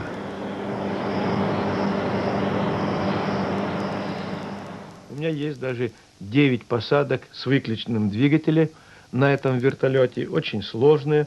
Обычно летчики такие посадки не выполняют, они, как правило, заканчиваются катастрофой, но мы, в общем, отработали, можно сказать, устойчивое действие космонавта и летчика в этих режимах. In the United States, on a proving ground in Houston, Neil Armstrong was practicing for the same maneuver, and his experiences were no less traumatic.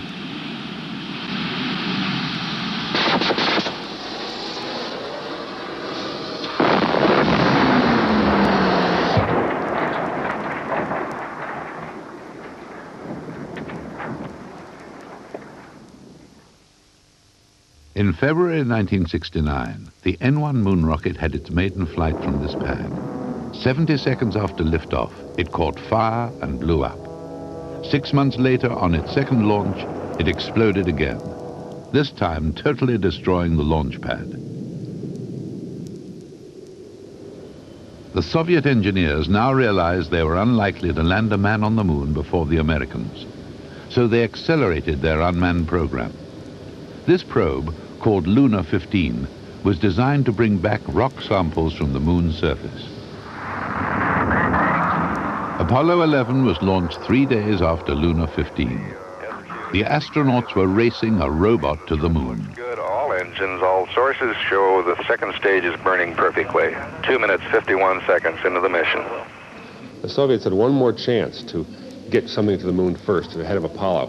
And that was the lander here, which was supposed to bring back the samples before the astronauts could do so. They launched one of those just shortly before Apollo 11. And as it reached the moon, as Apollo was circling the moon in July of 1969, waiting for the landing spot, this was also in orbit, the Luna 15. And it descended toward the moon and crashed right here, Moria Kryzizov, the Sea of Crises, just as we were landing on the Moria Spokojstvia, right here, successful in the Sea of Tranquility. Right there. Luna 15 marker, it's gone, they haven't even put it back. Okay, all flight controllers, go. We're landing. Retro. Go. Righto. Go. Guidance. Go. Control. Go. 4 forward, drift into the right a little. 30. 30 seconds. 30 seconds. Forward, just 40 feet down, 2.5. Picking up some dust. Straight shadow. Contact light. Okay, engine stop. We've had shutdown. We copy you down, Eagle.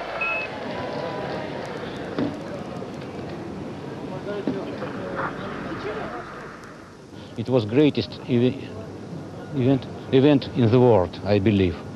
Величайшее событие в мире было.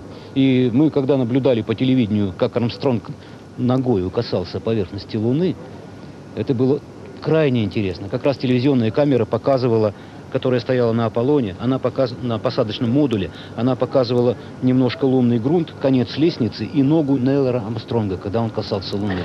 Но было такое чувство, что вы сожалеете, что это не... Ну, как вам сказать, коллеги все-таки наши, не мы, так они сделали. Когда-нибудь и мы что-нибудь тоже сделаем впервые или сделали впервые. Бывает всякое. Наверное, американцы тоже сожалели, когда Гагарин первый полетел в космос. Дело не в этом, что сожалеешь, не сожалеешь. Я, например, лично просто радовался за прогресс человечества в этот момент. Ну, специалисты вообще следили за с большим вниманием следили за этой замечательной программой, которую американцы осуществили. А вот общественность об этом была проинформирована существенно позднее. Через несколько лет и много лет. What they did publicize was the success of their next unmanned lunar lander. But by the time Luna 16's robotic arm drilled into the moon's surface, 4 Apollo astronauts had brought back samples to America. To retrieve the Soviet moon dust, it was flicked into a canister and blasted back to Earth.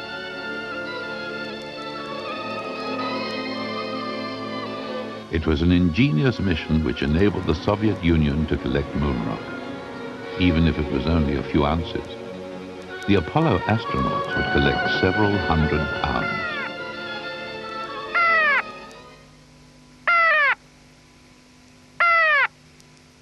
So although their precious moon dust was important scientifically, it had no propaganda value outside the Soviet Union.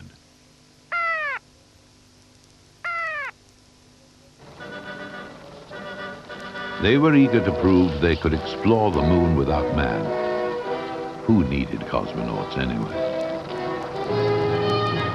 Work began on a remote-controlled vehicle that could cope with any terrain.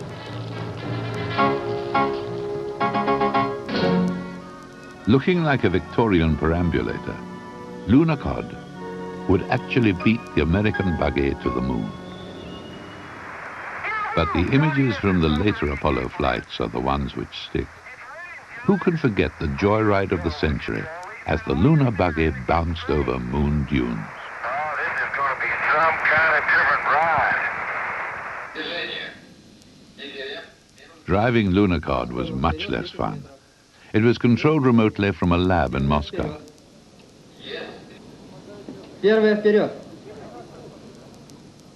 Nevertheless, it left the first wheel marks on the moon and trundled around for weeks, sending back thousands of pictures. It was proclaimed as a victory for unmanned space exploration.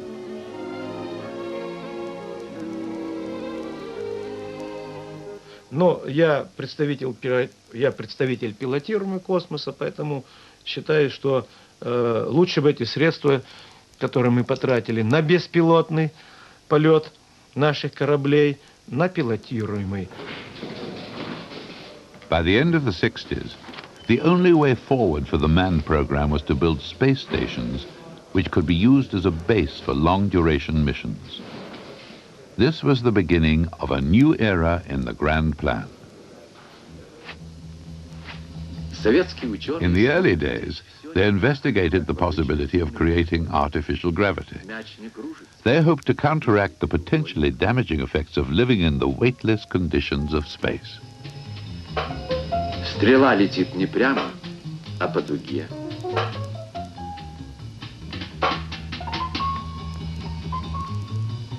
Земных космонавтов-испытателей регулярно навещает врач.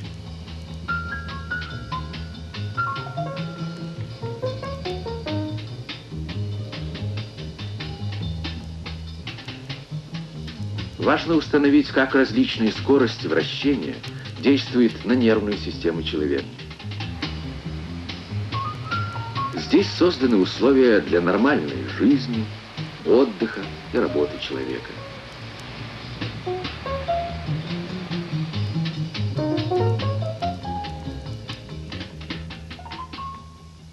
Artificial gravity stations remained a dream of the future. A zero-gravity station would be much easier to construct. Konstantin Feoktistov was one of the engineers who pioneered orbital space stations. He led a powerful lobby which was opposed to spending any more on the ill-fated moon project. В общем-то, в 60-х годах нам было, как инженерам, ясно, что все-таки главное дело для пилотируемых работ – это создание пилотируемых орбитальных станций. Но руководство было категорически против. Мишин, тогда руководитель конструкторского бюро, был категорически против. Он считал, что дело наше делать лунную программу, ракету Н-1, а все остальное ерунда, и на это тратить силы не надо. И мы не знали, с какой стороны подойти, чтобы переубедить руководство в этом деле. Ну, какие-то наши доброжелатели из центрального аппарата ухитрились вставить в текст доклада Брежнева слова о том, что магистральный путь развития космонавтики лежит через орбитальные станции. So, by going behind his boss's back, Feoktistov achieved his goal. The first space station was named Salyut. It was designed to dock with the Soyuz spacecraft and was ready for launch in 1971.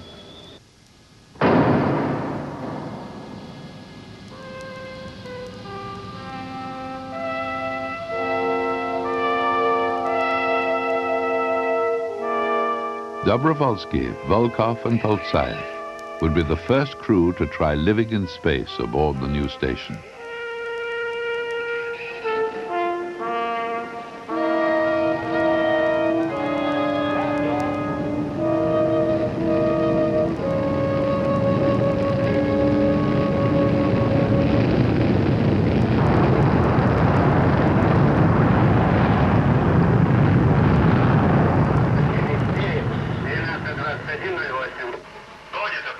They quickly adapted to life on board the station and carried out many experiments.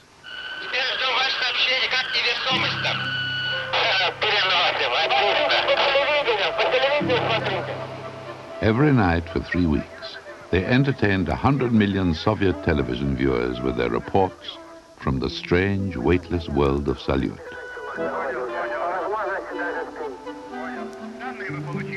Families throughout the land got to know these 3 men. It made the tragic end to this mission even more shocking. As they came back to Earth, all the air in their capsule drained out through a faulty valve. There were no spacesuits on board. The cosmonauts were dead before they reached the ground. Потому что в таких сложных системах ракетно-космических, авиационных, никто не застрахован от таких вот происшествий. Кстати, вот в случае Пацаева, Волкова и Добровольского, там же имелось, кроме автоматики, были ручной вентиль. Только незнание материальной части этим экипажем вот привело к такому исходу. Ведь Пацаев отцепился, там же слышно, как шипит этот, выходит воздух. И стоило только пальцем это отверстие заткнуть, и все.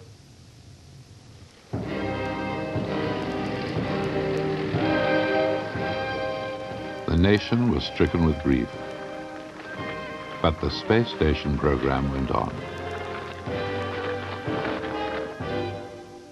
Scores of cosmonauts lived aboard their stations for months at a time without further mishap. They gathered a mass of data on how weightless conditions affect the human body.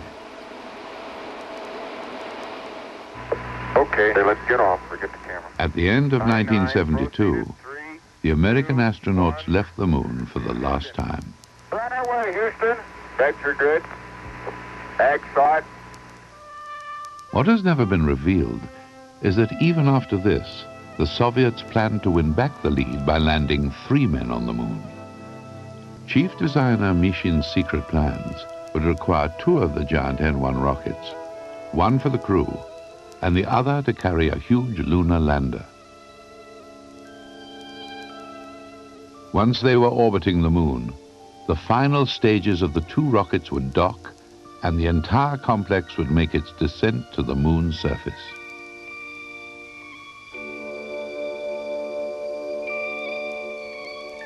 The 3 cosmonauts would live for up to a month on the moon. If this went well, there were even plans to establish a lunar base.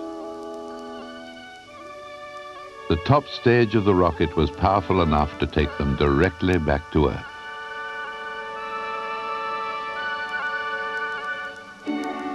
But first they had to tame their unpredictable N-1 rocket.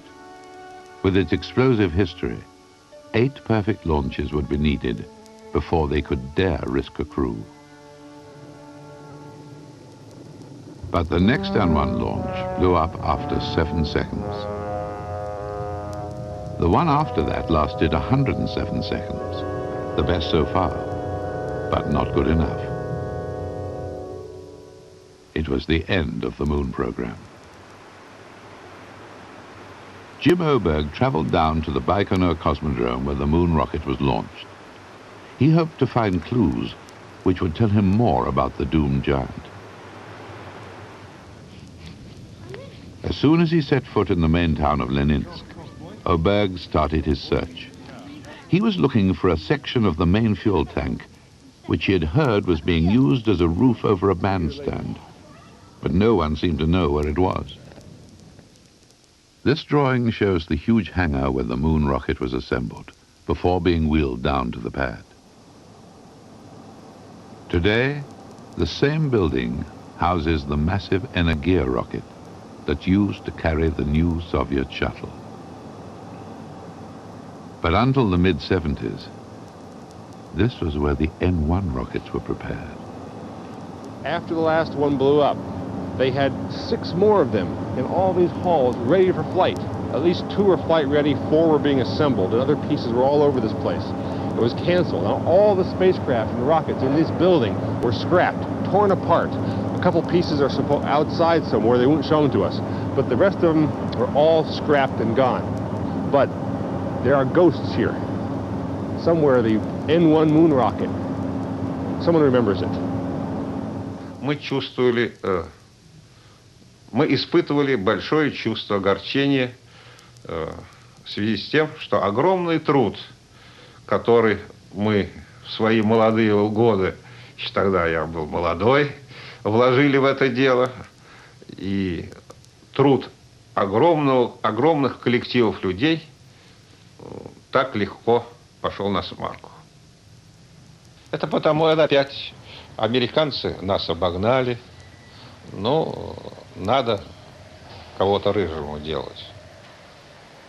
Mishin was sacked as chief designer.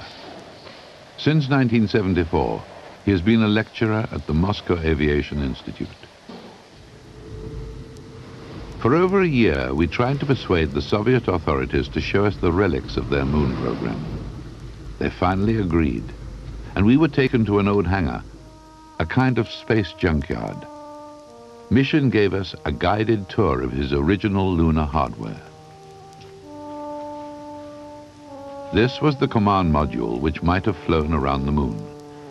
It's modeled on the Soyuz craft and has a hatch from which a cosmonaut would walk across open space to the lunar lander.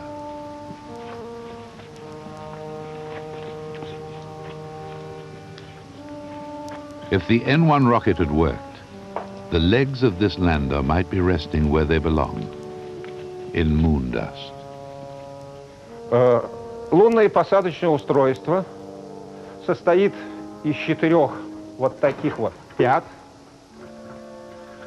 которые, значит, вонзаются как бы в поверхность Луны, и вот этих вот амортизаторов, которые амортизируют удар, если такой будет, при посадке. Далее космонавт при помощи специального люка опускается на вот эту площадку и вот при помощи вот этой лестницы спускается на поверхность Луны. После пребывания на поверхности Луны космонавт вновь возвращается в лунную кабину. No one in the West has ever seen inside the Soviet lunar lander. So what secrets would it reveal? This was where the intrepid cosmonaut would stand, clutching 2 levers. It looked more like the inside of a steam train than a spaceship. Even allowing for the Spartan appearance of Soviet hardware, these systems looked surprisingly primitive.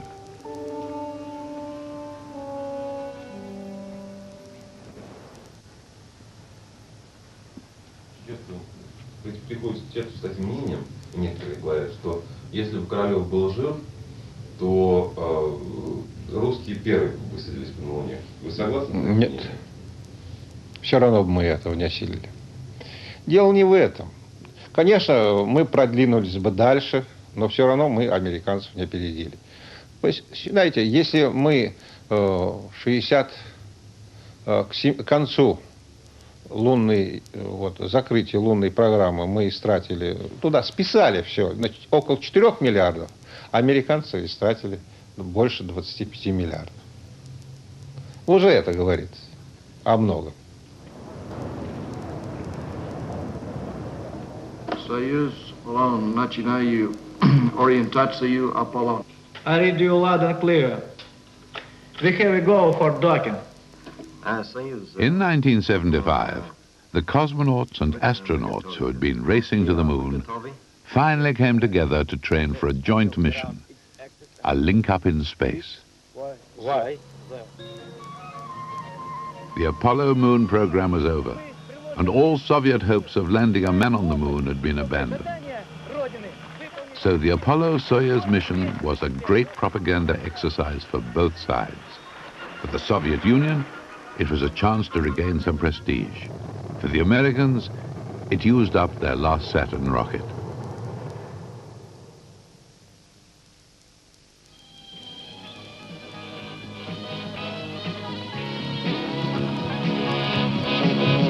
Есть стыковка.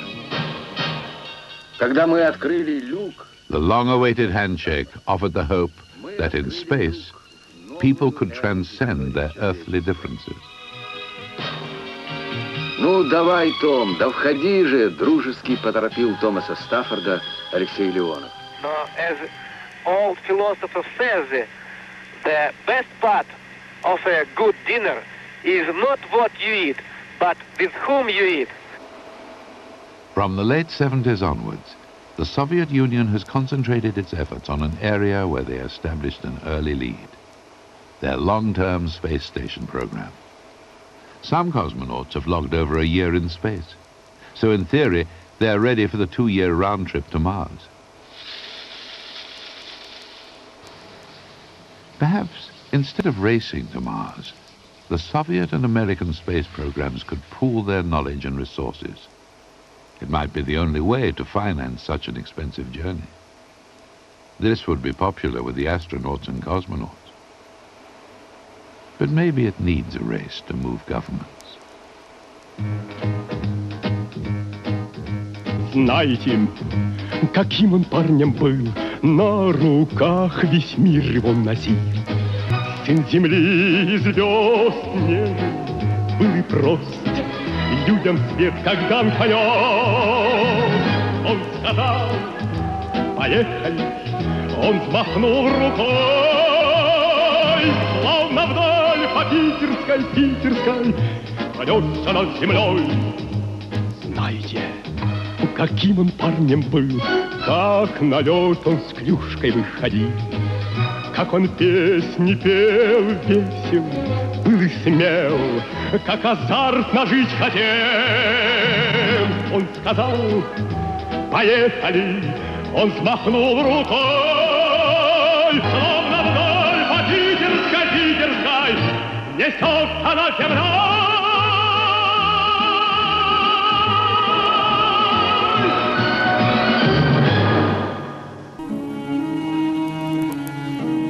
General Alexei Leonov, the first man to walk in space, is on his way to Star City.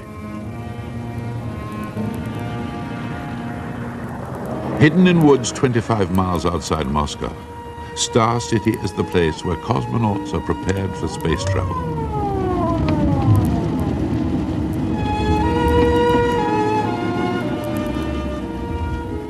Until recently, it was closed to Westerners. Star City was built 30 years ago as the home of the elite cosmonaut corps. But with a country on the breadline, glory is not enough anymore.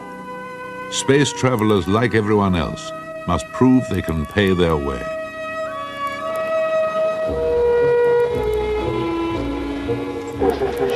In 1989, we began following a new crew training for a 6-month space flight.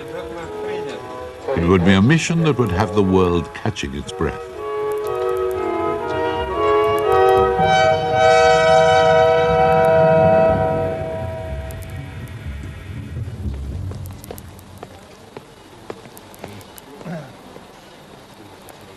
Leonov, the head of cosmonaut training, takes a personal interest in the progress of his crews.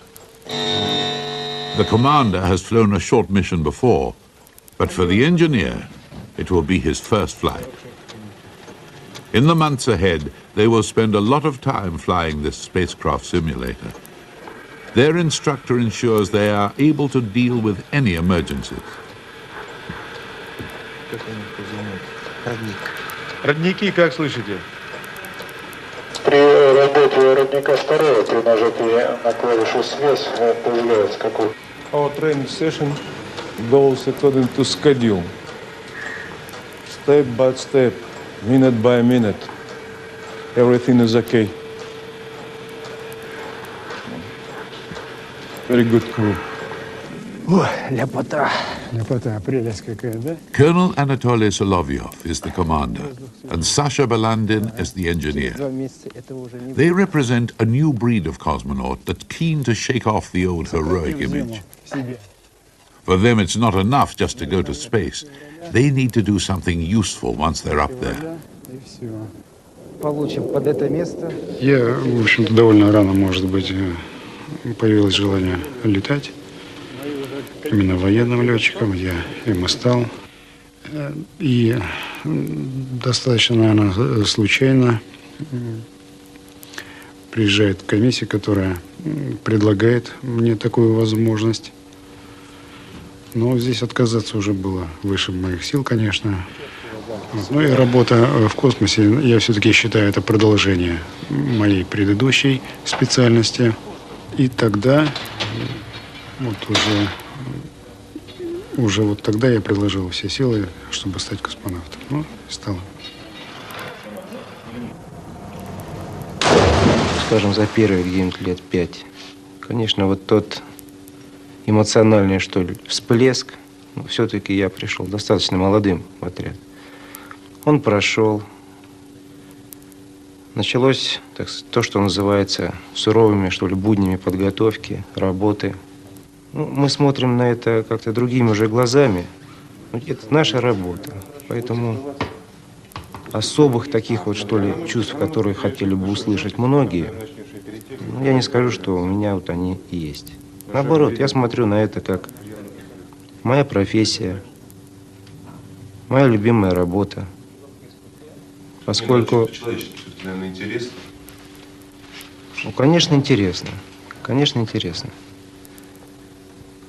Потому что вот те рассказы, мы много раз об этом говорили, вот те рассказы, при которых я присутствовал от своих старших коллег, от товарищей, они, я не верю, кого-то они могут оставить равнодушным. Ну, вот 3 раза в таком скафандре я отправлялся в космос. 3 раза вот на таком корабле возвращался обратно. 3 раза наша жизнь висела вот на этой веревочке. И 3 раза эта веревочка нас выдержала.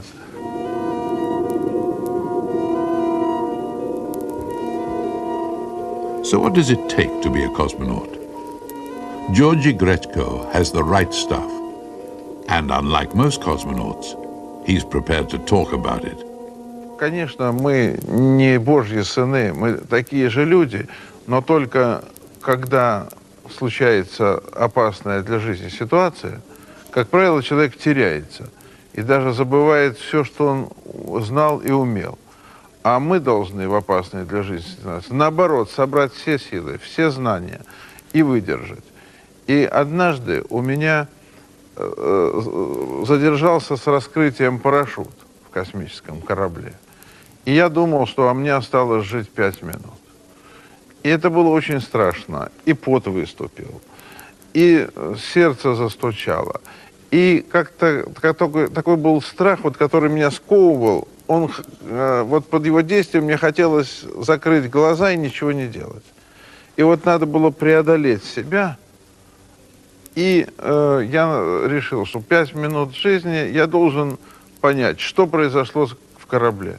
И я начал вызывать параметры систем на, значит, свой монитор и анализировать ситуацию. Это было очень трудно, потому что я думал, что через еще минута, еще 2, и я мертвый. Но все-таки вот я смог преодолеть себя. Это трудно себя преодолеть. Может быть, это самое трудное для человека — преодолеть не огонь, не воду, а себя. Поэтому я так скажу, что, конечно, многие могут быть космонавтами. но не все. Today, most cosmonaut training is not pulling G or being turned upside down. It is learning about engine parameters and orbital velocities. They must understand the problems of living in space and performing scientific experiments. A strict timetable governs every hour of their day. In this 6-month lead up to the launch, their lives become a mental and physical marathon. They shuttle from lectures on space station plumbing and navigation to lessons on growing crystals and incubating quail's eggs in space. Both of them have been in training for a total of 10 years. The last 2 have been spent together, preparing for the current mission. Solovyov's wife, Natasha, also works in Star City. She is a programmer on the Soyuz simulator, so she knows the risks her husband will face. Конечно, наверное, я так как знаю больше, чем вот любая другая жена. Отчасти это сложнее, потому что, в общем-то, я знаю, какие могут быть неполадки, что можно ожидать. Это, конечно, сложнее, поэтому понять вот именно его работу мне, конечно, поэтому проще.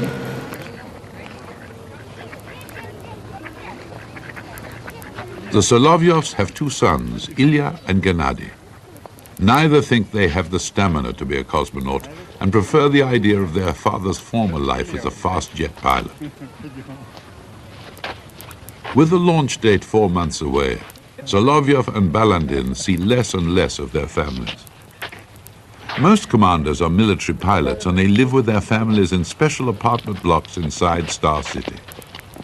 The engineers are usually civilian and live outside. Sasha Balandin has a 6-year-old daughter, Yula.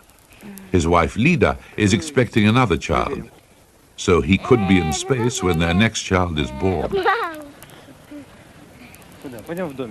Наверное, конечно, будет тяжело. Но, по крайней мере, то время, пока он находится даже сейчас на подготовке, я, в общем-то, ощущаю, конечно, его отсутствие.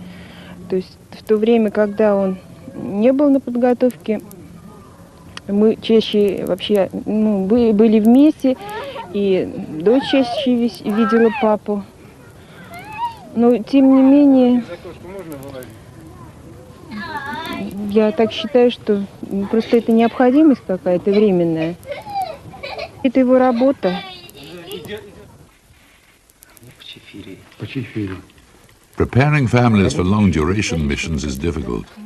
Star City encourages families to support each other in the same way as Sasha and Anatoly will rely on each other in space. Нет, только 10 дней, поэтому... В общем, там это было, такое немножко, можно даже сказать, может быть, шоковое, что ли, состояние. Эти 10 дней так промелькнули, и вроде кажется, все, наконец все в порядке. А вот как это будет полгода, это вообще-то я трудно себе представляю. Лида, для вас вообще это первый раз? Для меня, естественно. Мне, наверное, еще сложнее, чем Наташе представить, как это все будет происходить. У него не Потому было что тренировки. Мало того, что... недельной. Да. То есть я не знаю, как это будет. А как же? Особенно я. Каким образом? Как, неделями не появляешься домой. Да, вот это точно. Как вы думаете, дети воспримут ваш порыв? Обрадуются. Папа улетел, контроля нет. Моя, наверное, будет: папа, давай быстрее приезжай из командировки.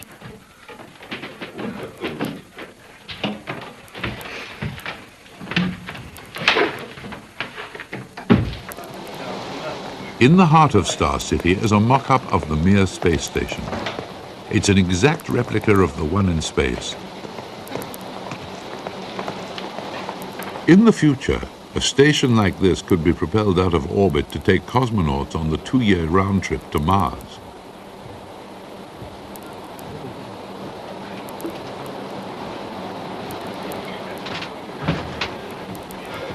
Пошли на пульт.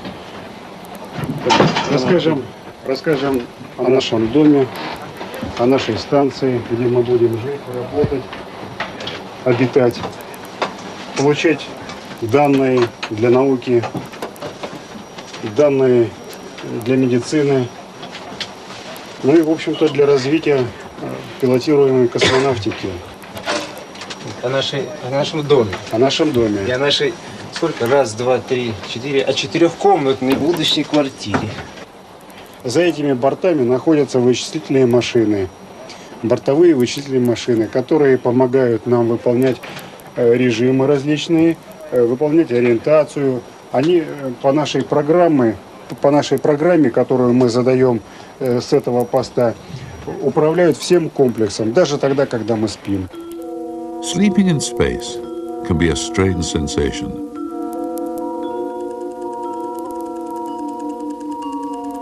Sometimes cosmonauts expand their work schedule so much that they allow no time for sleep at all. Я стоял у иллюминатора и наблюдал за Землей. А это уже шли третьи сутки работы без сна, так уж получилось. Я сам сделал очень трудную научную программу, сам с ней там и мучился. И сам я об этом не жалею, а рад. Так вот, третьи сутки без сна, и я смотрел в иллюминатор и уснул, глядя в иллюминатор. И мне потом уже Женебеков рассказывал, что когда он вошел в этот отсек, то он увидел, что я вот так вот сплю, вот в таком положении, а ветер от вентилятора несет меня по кабине, я ударяюсь об стенку, отлетаю, ударяюсь об эту стенку опять, и тем не менее сплю вот в таком положении. По бортам у нас на станции вот имеются такие кишки, через которые снабжается весь борт, все жилые отсеки воздухом. Осуществляется вентиляция. А теперь мы, наверное, пройдем немножко ближе не к центральному посту, а к нашему столу, к нашей бытовой зоне.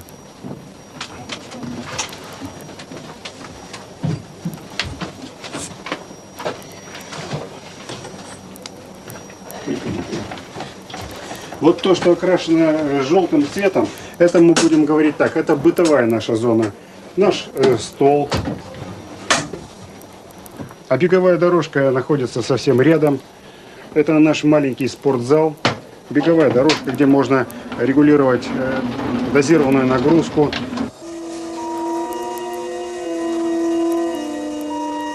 Two hours daily exercise is vital to help prevent muscles and bones wasting away in zero gravity. Ну и в этой же зоне мы видим две каюты. Одна каюта, в которой находится Саша. Моя, борт-инженера. И напротив, это каюта командира. Точно такая же каюта. Когда придет время, когда друг другу будет несколько тоскливо смотреть, мы можем разойтись сюда и отдохнуть.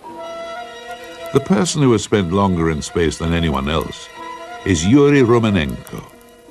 He has logged a total of 430 days in 3 missions and knows there's no place for sulking in orbit. Ведь на Земле, можно сказать человеку обидное слово, и как-то это все пройдет просто, потому что поток информации, можно разойтись в разные комнаты, на разные улицы, в разные дома или вообще уехать в разные страны.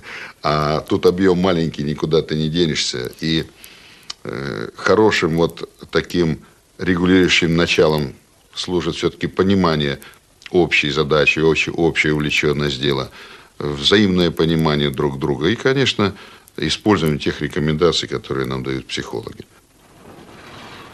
Все, что заложено в человеке, если этого нет на Земле, то это проявится, наверное, там, потому что в экстремальных ситуациях это вылезает. Вот есть какие-то отрицательные стороны человека.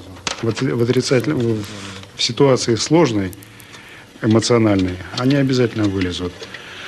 Во всяком случае, вот я сейчас не сомневаюсь, что у нас проблем, которые вылезут, которые напортят, что ли, дело, у нас таких проблем и сложностей не будет. They get to know everything about each other, right down to the rhythm of their heartbeats. Soviet doctors now understand many of the physiological changes the body undergoes during weightlessness. Blood circulation alters, with more blood going to the head and chest. So Solovyov is doing a crash course in cardiology to enable him to take ultrasonic measurements of Balandin's heart rhythms in space. Командир готовится по другой группе эксперимента. И в данном случае командир готовится к пятой группе эксперимента. Он будет на борту орбитальной станции смотреть не только себя, но и борт инженера. И для того, чтобы он видел, знал и свою картину, и борт инженера, сейчас он смотрит борт инженера и запоминает его картинки, так сказать. Командир специалист по сердцу, а я кровосос. А он специалист по крови. Саша, как вы себя чувствуете в качестве объекта исследования? Как любое исследовательское тело, я, лежа перед врачами, всегда молчу, дабы не сказать лишнего.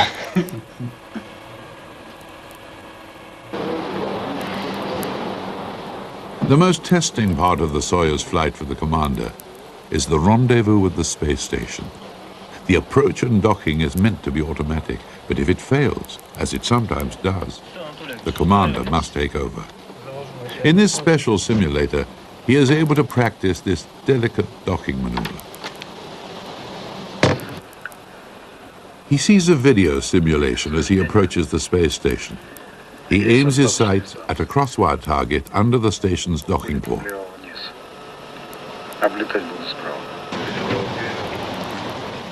With the docking complete, Leonov meets Solovyov for a quick debriefing.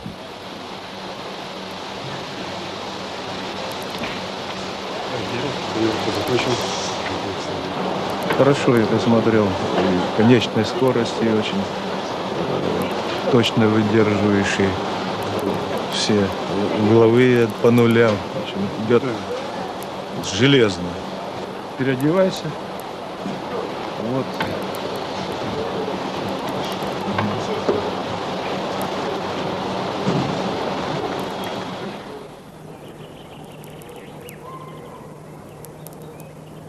Я понимаю, дизайнер, а чем вы платить будете дизайнеру? With the axe hanging over Star City, the generals are constantly fighting budget cuts. Попов, значит, я, насколько знаю, это деньги за счет тренажеров. Таких денег у нас нету. О, по Ермаку 35-му. Правильно. Сколько там сумма? Около миллиона. Плохо это. Эти за 50 тысяч весь твой корпус персидскими коврами одену, между прочим.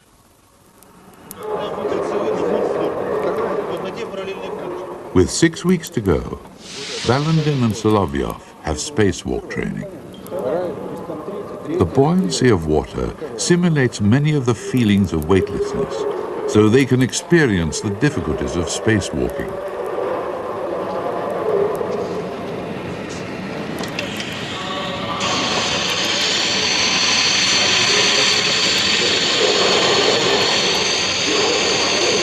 Конечно, определенное неудобство есть. Все-таки это маленький космический корабль на себе. Особенно вот в этих местах, там, где металлическая кераса, ну, это как панцирь. Наверное, в средние века, я так иногда думаю, когда надевали на себя вот эти рыцари, где-то примерно такое тяжело, чувствуется тяжесть. Ну, рукам более-менее свободно. А так, в общем, в воде достаточно легко работается.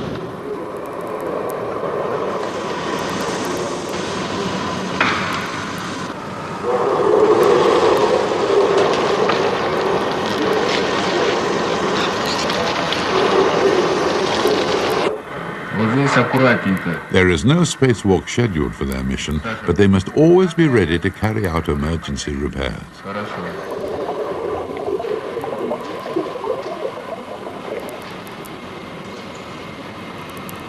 Today they have to perform a safety drill where one partner rescues the other. In this case, Solovyov is pretending to have fallen unconscious on a spacewalk.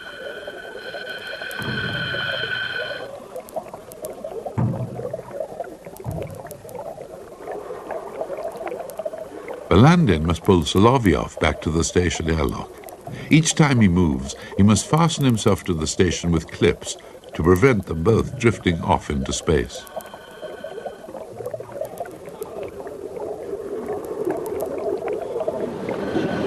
Здесь цель последнего упражнения, мы ее повторяем, в общем-то, периодически каждый. То есть сначала там я не работоспособен, потом Анатолий. И каждый проводит своего товарища от места начала вот неработоспособности до места самого выхода, закрытия люков, наддува. Все эти работы проводятся. Ну а насколько это тяжело, ну, представьте, там как-то, не знаю, из болота вытаскивать или утопающего. Хочется и быстрее прийти в камеру, быстрее надуться. В то же время понятно, что это сделать, ну, не очень легко. Ну, вы сами это видели.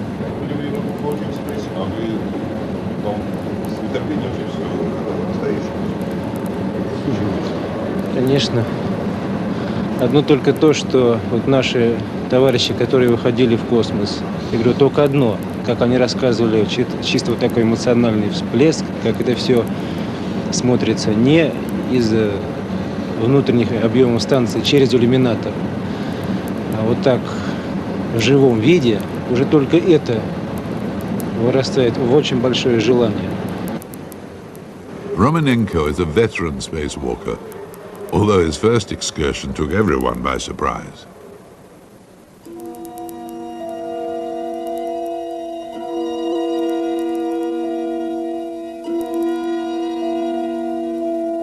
On a mission in 1977, Romanenko and Gorechko had to check suspected damage to a docking port on their space station. Я удерживал Георгия Гречко в проеме стыковочного модуля, открытого, значит, люка, за ступни скафандра. Вот прям вот за эти ступни были сделаны специальные ремни, и я его держал примерно вот так, рукой, в перчатке. Фиксировал. Для чего это? Для того, чтобы он своим корпусом скафандра, своим ранцем, а он довольно жесткий, вот, не смог дополнительно нанести какие-то повреждения полированному стыковочному шпангоуту на Салюте 6.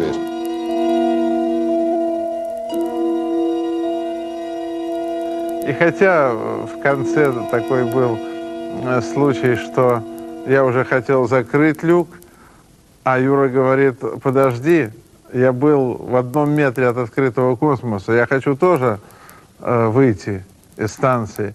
Но я говорю, у нас время не рассчитано, нет времени, но, конечно, выходи, я тебя понимаю, только быстрей. Он молодой, смелый, горячий парень, он оттолкнулся и полетел в люк. И вдруг я увидел, что он свой вот этот сейф-белт не закрепил. И хорошо, что он летел ко мне этой стороной, и я успел его поймать за эту веревку и спросил, Юра, я говорю, ты куда собрался?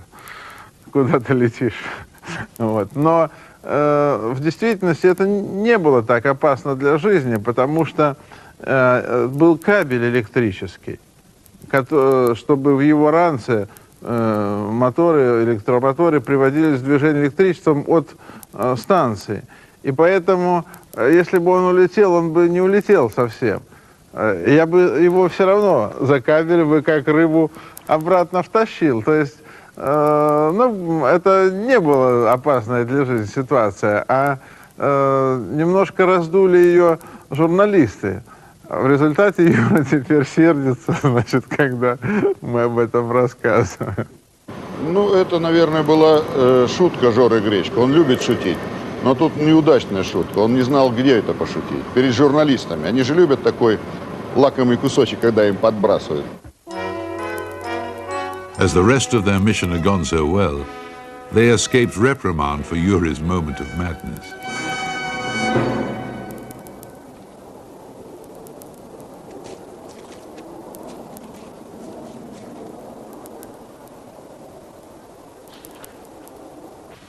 General Zanibekov faces a crisis.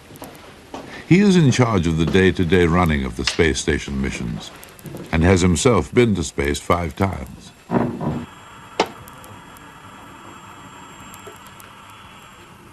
After a series of delays, an extra unit designed to expand the Mir space station has failed to dock. It missed by several kilometers. Zane Bekov calls a meeting of mission specialists, many of whom are veteran cosmonauts. The fate of the drifting module will be top of the agenda. Далее, завтра стыковка. Кванта со станции. И меня на 15:22 ориентировочно. Валерий Александрович, как у нас вообще обстановка общая? Все идет нормально. Сегодня выполнили маневр на модуле D успешно. Штатно, да? Да, штатно. Завтра экипажи будут выполнять ориентацию комплекса в ручном режиме. On the following afternoon, the stray module made another approach. This time it successfully docked with Mir and was swung round to the vertical position on the multiple docking port. It leaves the main port free to receive cargo ships carrying groceries and other vital supplies. In the last month of their mission aboard the space station, the current crew have a two-way television link-up with their families. If everything goes according to plan, Belandin and Solovyov will be up there for the next family communication in a month's time. 3 тонны выжили?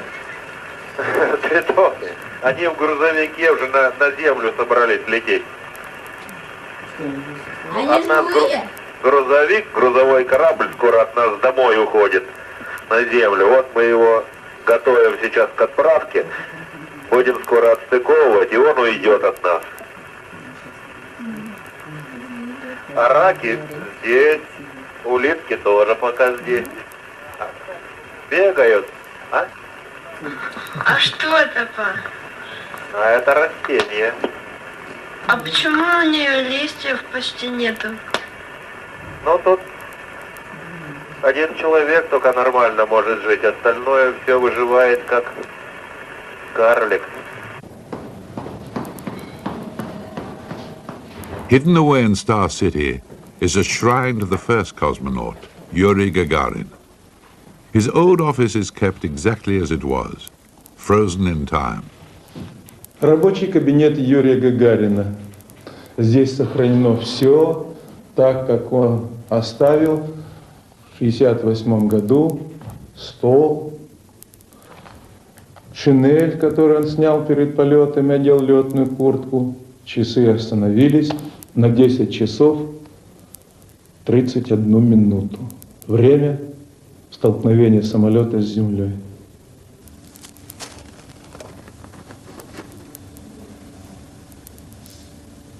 It's a long-standing tradition in Star City that all departing cosmonauts come to Gagarin's office to write a dedication for the next chapter of space travel. Жизнь и подвиг Гагарина, открывшего человечеству дорогу в космос, всегда будут тем идеалом, к которому стремятся новые поколения космонавтов.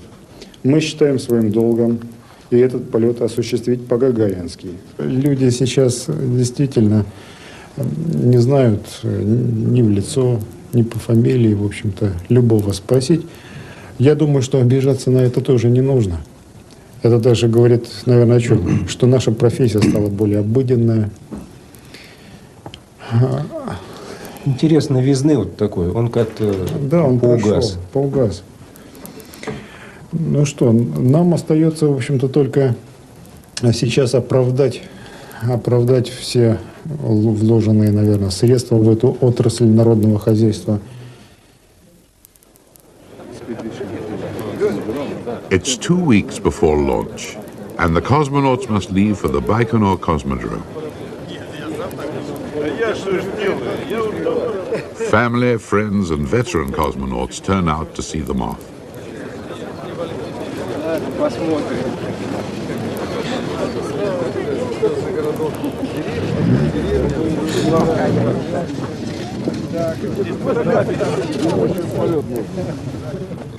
Romanenko wishes Solovyov good luck. Mrs. Belandin cannot come as she's about to have a baby. So Irena Pronina, one of the few women cosmonauts, brings Sasha's daughter Yulia to say goodbye. Мы сейчас с тобой на машинке поедем. Там бабушки, дедушки.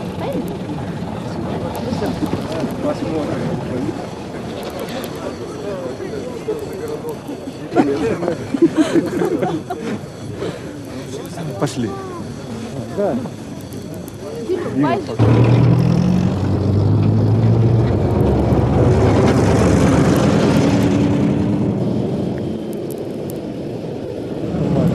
Роддом 4 числа ждем.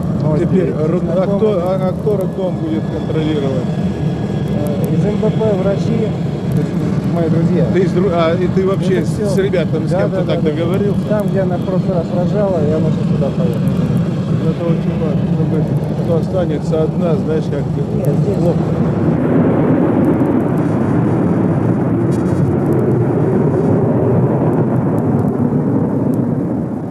The Baikonur Cosmodrome is 2,000 kilometers away in a remote part of Kazakhstan. At its center is Leninsk, a whole city devoted to launching rockets into space. It's still a top security area, rarely visited by Westerners.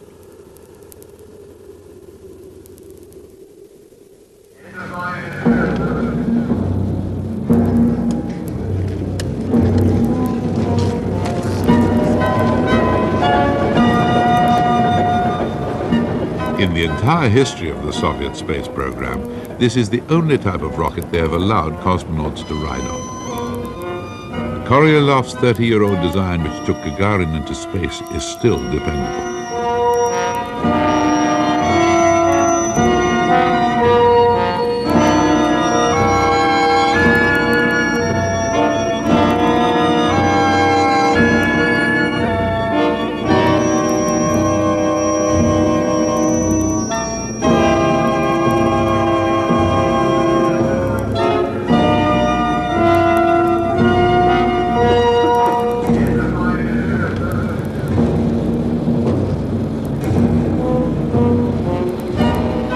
It's minus 30 degrees, much too cold for a NASA shuttle launch. Yet such harsh conditions are normal here. The launch will go on.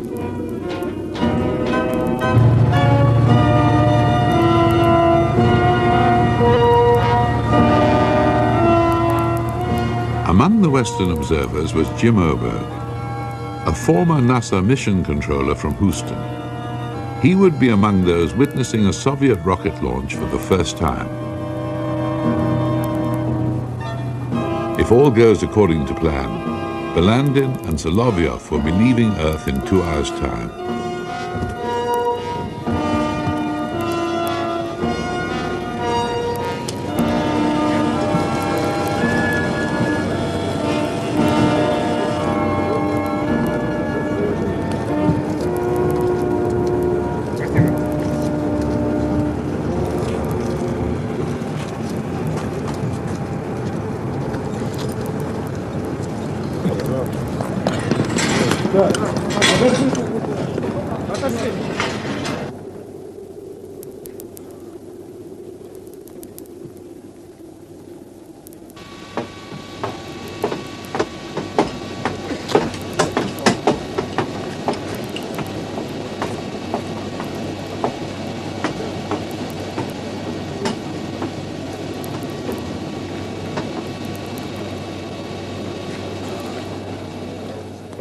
What thoughts are going through Balandin and Solovyov's minds?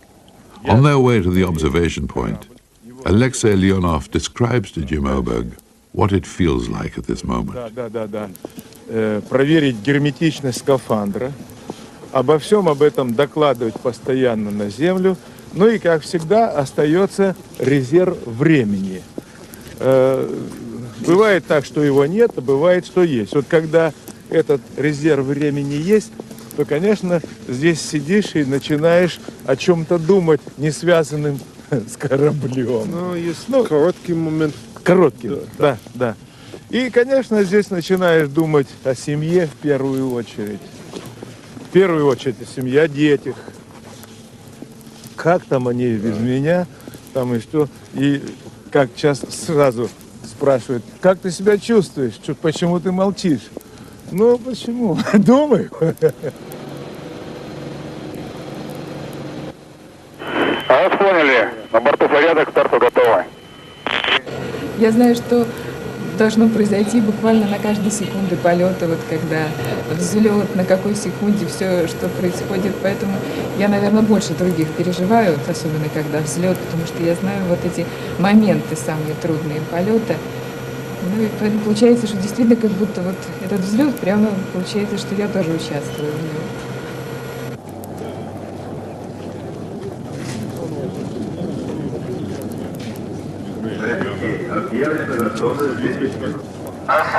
Спасибо.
Their Soyuz will orbit the Earth 33 times before the rendezvous with the Mir space station. У космонавта всегда возникает чувство, что у него есть какой-то процент остаться в космосе навсегда или погибнуть в этом полете. Такой процент всегда есть. И, видимо, это не только в советской космонавтике, и в других странах тоже это всегда будет повторяться. И всегда имеет место такие отказы и возможности. Поэтому, когда уходишь в космический полет, то поневоле понимаешь, что ряд процентов за то, что ты не вернешься домой. It's 2 days after liftoff. Mission Control are monitoring the next tense moment. Their link up with the space station.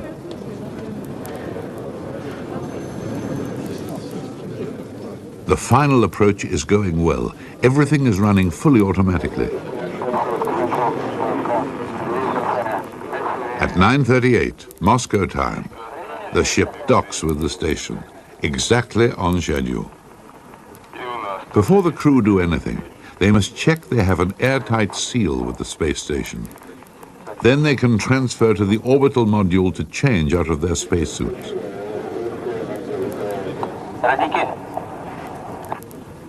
An hour later, they open the hatch and join Vitorenko and Serebrov aboard Mir.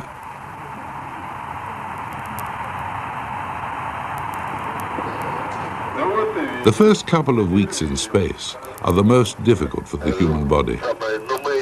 Often cosmonauts feel nauseous as they adapt to weightlessness. If their faces look bloated, it is because without gravity, more blood goes to their head.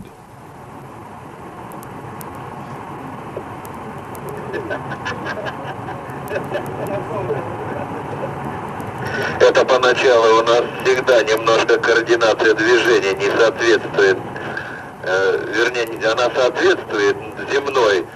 There is a changeover period of a week when both crews are aboard the station. Весна, ты всегда хороша, и в дождь, и в солнечный день весной никому не нужны. Before the other crew returns home, there is a birthday to celebrate. And Belandin now has a baby son.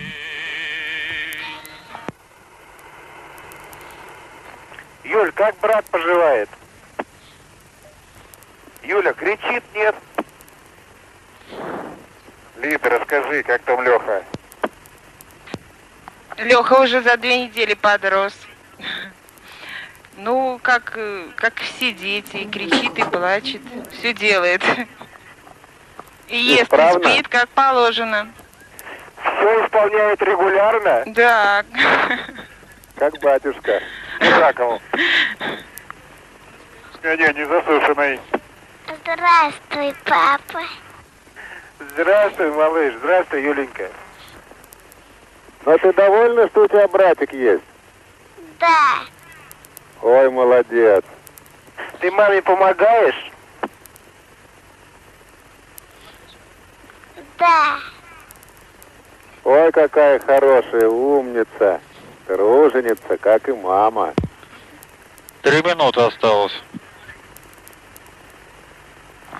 Ребята, 2 слова только о вашем самочувствии. Вы такие веселые, и, наверное, все хорошо, да?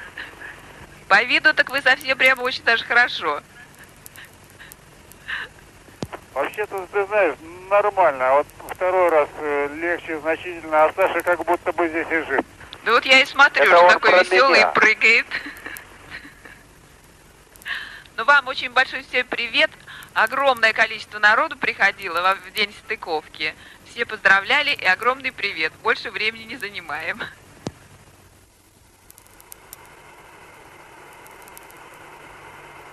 Когда летаешь над планетой сутки за сутками, неделя за неделей, месяц за месяцем, ты видишь ее, прекрасную планету. Ты думаешь о людях, которые находятся там, вот особенно когда пролетаешь над городами, где родился, вырос, учился, где живет твоя семья, друзья. Ты летаешь, и все время у тебя где-то в голове подспудно ты думаешь о них, говоришь с ними. И как бы мне была интересна работа в космосе, это очень интересная работа, я ее очень люблю. Но все равно тоже и думаешь о том, как хорошо, когда закончится эта программа, и ты вернешься к ним. At the school in Star City, the children have good reason to be interested in space travel. But what will the future hold for them? Can a country on the brink of economic collapse afford such an expensive space program? With the Mars project on ice, should the length of manned missions be cut back? These are the questions facing General Shatalov, head of Star City. Значит, здесь тоже много споров, потому что кому-то хочется, значит, больше, еще больше. Но для чего? Пока нет марсианской программы, пока не утверждена она, и пока мы не поймем, для чего это надо, я считаю, что нам надо ограничиваться вот продолжительностью полета 3, 4, 5, 6 месяцев, когда наиболее эффективно работают экипажи, когда они не устают, не теряют интереса к работе, когда они могут после этого неоднократно, повторно использоваться в космических полетах. А при такой продолжительности, там, 1,5 года, допустим, 2 года, там, это как космонавт, как одноразовый сприц, понимаете, получается. Использовали его, и дальше надо выбросить, потому что кто второй раз, пролетав там 1,5-2 года, понимаете, пойдет еще на такой же полет? Конечно, нет. Проверяем ячейки в лотках. Even though the future of a 2-year Mars mission remains in doubt, they are still conducting long-duration experiments. This incubator contains quail eggs, which could provide a highly efficient supply of fresh protein. In the future, they will have more industrial and biochemical experiments that can earn money for the space program. And they are already growing $1 million worth of crystals for their hard-pressed semiconductor industry. At the moment, they are celebrating another first, another birthday. Their first quail chick has just hatched and is trying to come to terms with zero gravity.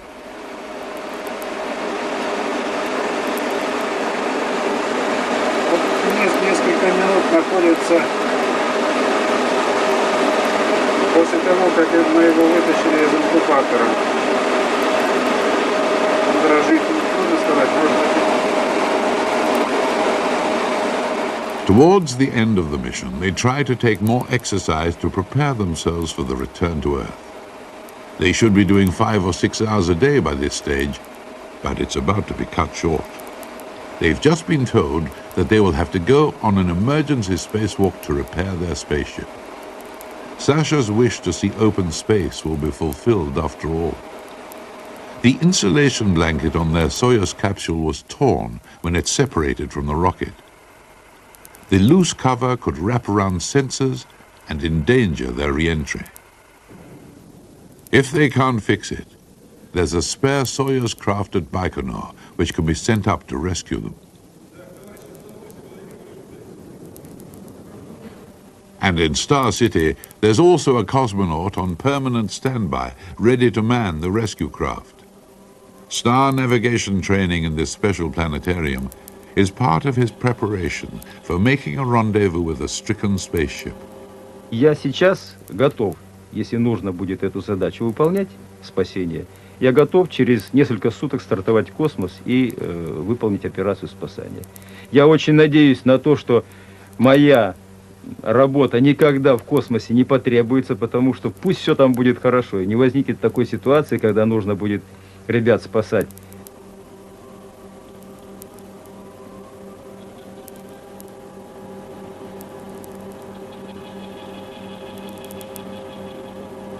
At Mission Control, they draw up a plan for the precarious repair.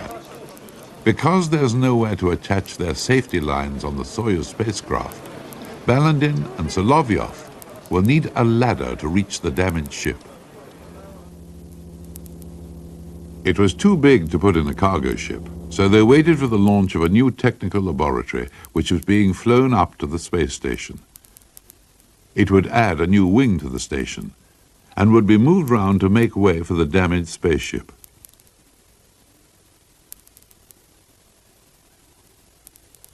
The plan was to carry the ladder out of the airlock, down the side of one of the wings of the spaceship, and then to bridge the gap between the spacecraft and the station. It looked simple in theory. The reality was rather different. Maneuvering their cumbersome spacesuits across such a long distance was arduous. Every time they moved, they had to attach the clips of their safety lines. The folded-up ladder was an extra burden.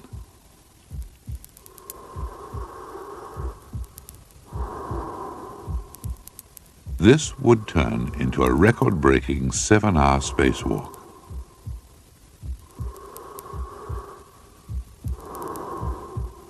On reaching the Soyuz, Balandin and Solovyov decided a repair was impossible.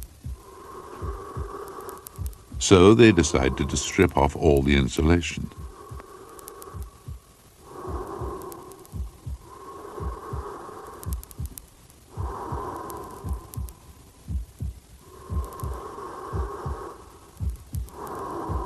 By the time they were finished, they were exhausted.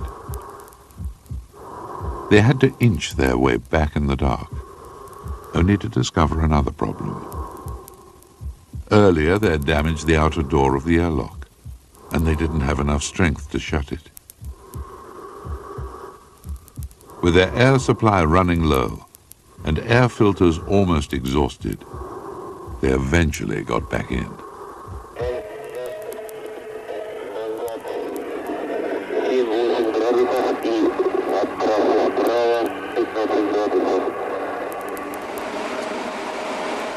Their relief crew, the Vulcans, joined them the week before they're due to leave.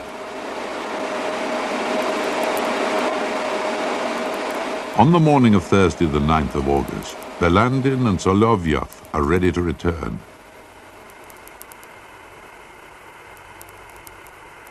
As their spacecraft leaves orbit and begins re-entry, a dozen helicopters set off to begin the search for the returning cosmonauts. The Soviet Union has always retrieved their cosmonauts over land rather than the sea.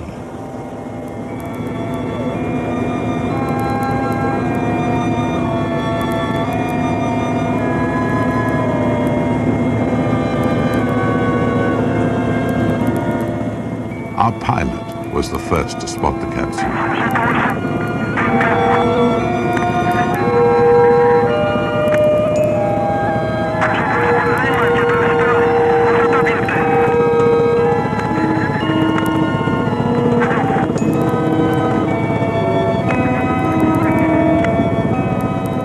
When it's a meter from the ground, a retro rocket is automatically fired to cushion the landing.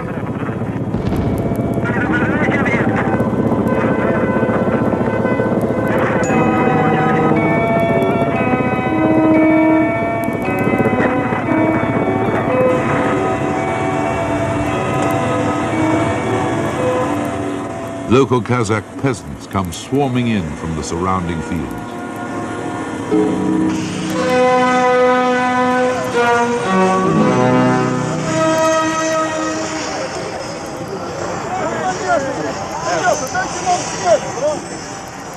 The doctors are very concerned about their health. They appear to be in a worse condition than cosmonauts who have spent a year in space. The drama of the previous weeks had left no time for the exercise regime or re-entry preparations. And now they were feeling the full force of Earth's gravity.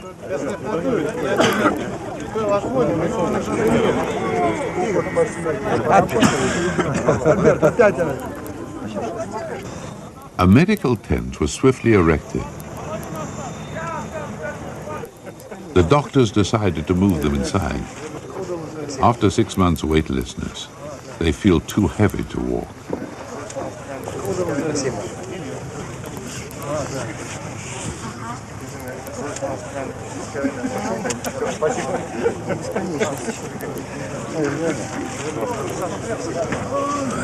Ten minutes later, they are beginning to adapt to life on Earth.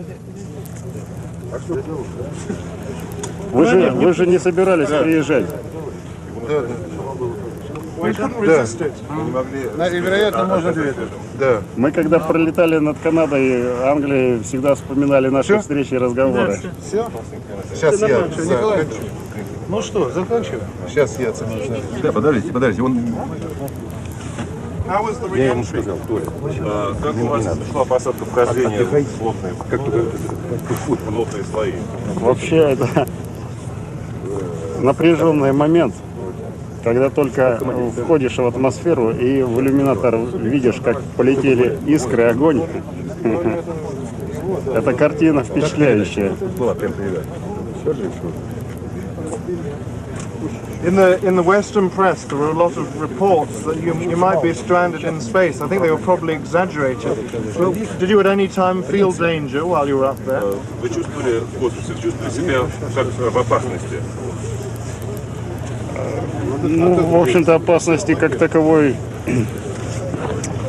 ну, наверное, если говорить откровенно, то, может быть, была какая-то опасность, может быть, но там об этом не думаешь. Думаешь только о работе, о том, что вот в данный момент сделано ли все вот сейчас на данном этапе. По времени это оказалось тоже немножко дольше, чем предполагалось. Особенно на возвращении, когда пришлось возвращаться в темноте. Мы возвращались в темноте, но когда светло на солнышке, это несколько быстрее происходит. А в темноте, в общем-то, нужно контролировать, потому что мы были зафиксированы к станции только 2 фалами, которыми управляешь, работаешь сам. Их нужно было, конечно, тщательно контролировать. Вам же это снимает мира? Я думаю, что всегда не будет не хватать. Торопиться не будем. Мы не торопимся. Просто... Толя, сейчас мы тебе снимем тихонечко рубашку, ты сам не напрягайся. Не понял. We're so pleased to see you back safely. А знаете, как я вас рад видеть. How was it actually different doing the spacewalk from the hydro tank? Когда мы снимали вас в гидролаборатории с Толей, когда вы тренировали космос, мне показалось легче, потому что в гидролаборатории очень много народа и все мешают. What will you miss most from Mir? что вам больше всего не будет доставать, если будет не хватать на станции Mir? Это дом. То есть полгода это все-таки срок. И потом я очень много занимался вот по земле. И наблюдение, и фотографирование там. У меня такой образ сложился уже этой земли. Вот, я не знаю, я думаю, что у меня снится будет очень часто. Вот у меня, например, это не только там где-то в мозгу, вот это в сердце. сейчас вот застыло, как фотографии, как вот такие образы. И я этого просто не смогу забыть. У меня, например, сейчас вот, я очень завидую вулканам, тянет туда. Sasha, when we were talking to you in Star City, you were always very keen to underplay the job, saying it was just another job. Do you still believe this? Такого прислали. Да. Знаете, я просто на это смотрю. Когда-то у меня давно такой сформировался взгляд. Вот. И пока он не изменился. Есть там свои какие-то тонкости, но вот отношение у меня оно такое. Ведь когда-то, скажем, летчики, про них и писали, и говорили, и слава, и все что угодно. Сейчас это все, практически этого нет.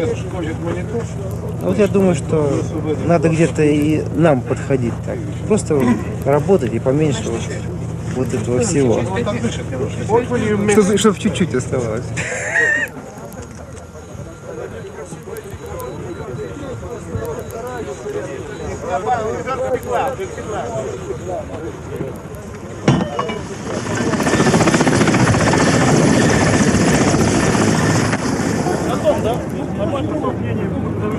Где космонавты?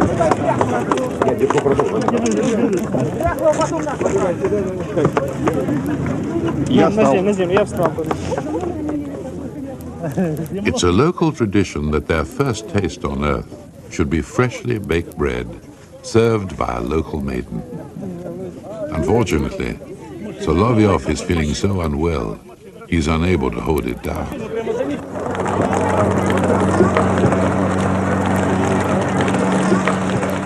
They have earned their Hero of the Soviet Union medals on this mission.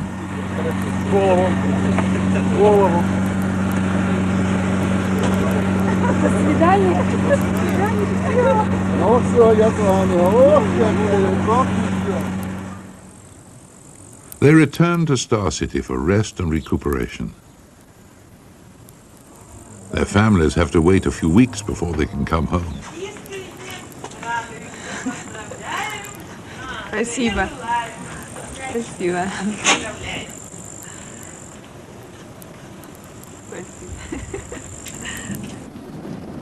They're confined to a recovery center under close medical supervision while their bodies readapt.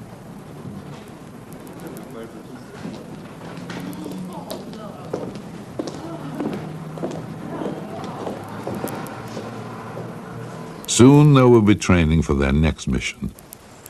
They're already talking about returning to their home in space. True heroes of the cosmos. Знаете, каким он парнем был, как на лед он с клюшкой выходил, как он песни пел весел, был и смел, как азартно жить хотел. Он сказал: поехали, он взмахнул рукой, словно вдоль по питерской несется над землей.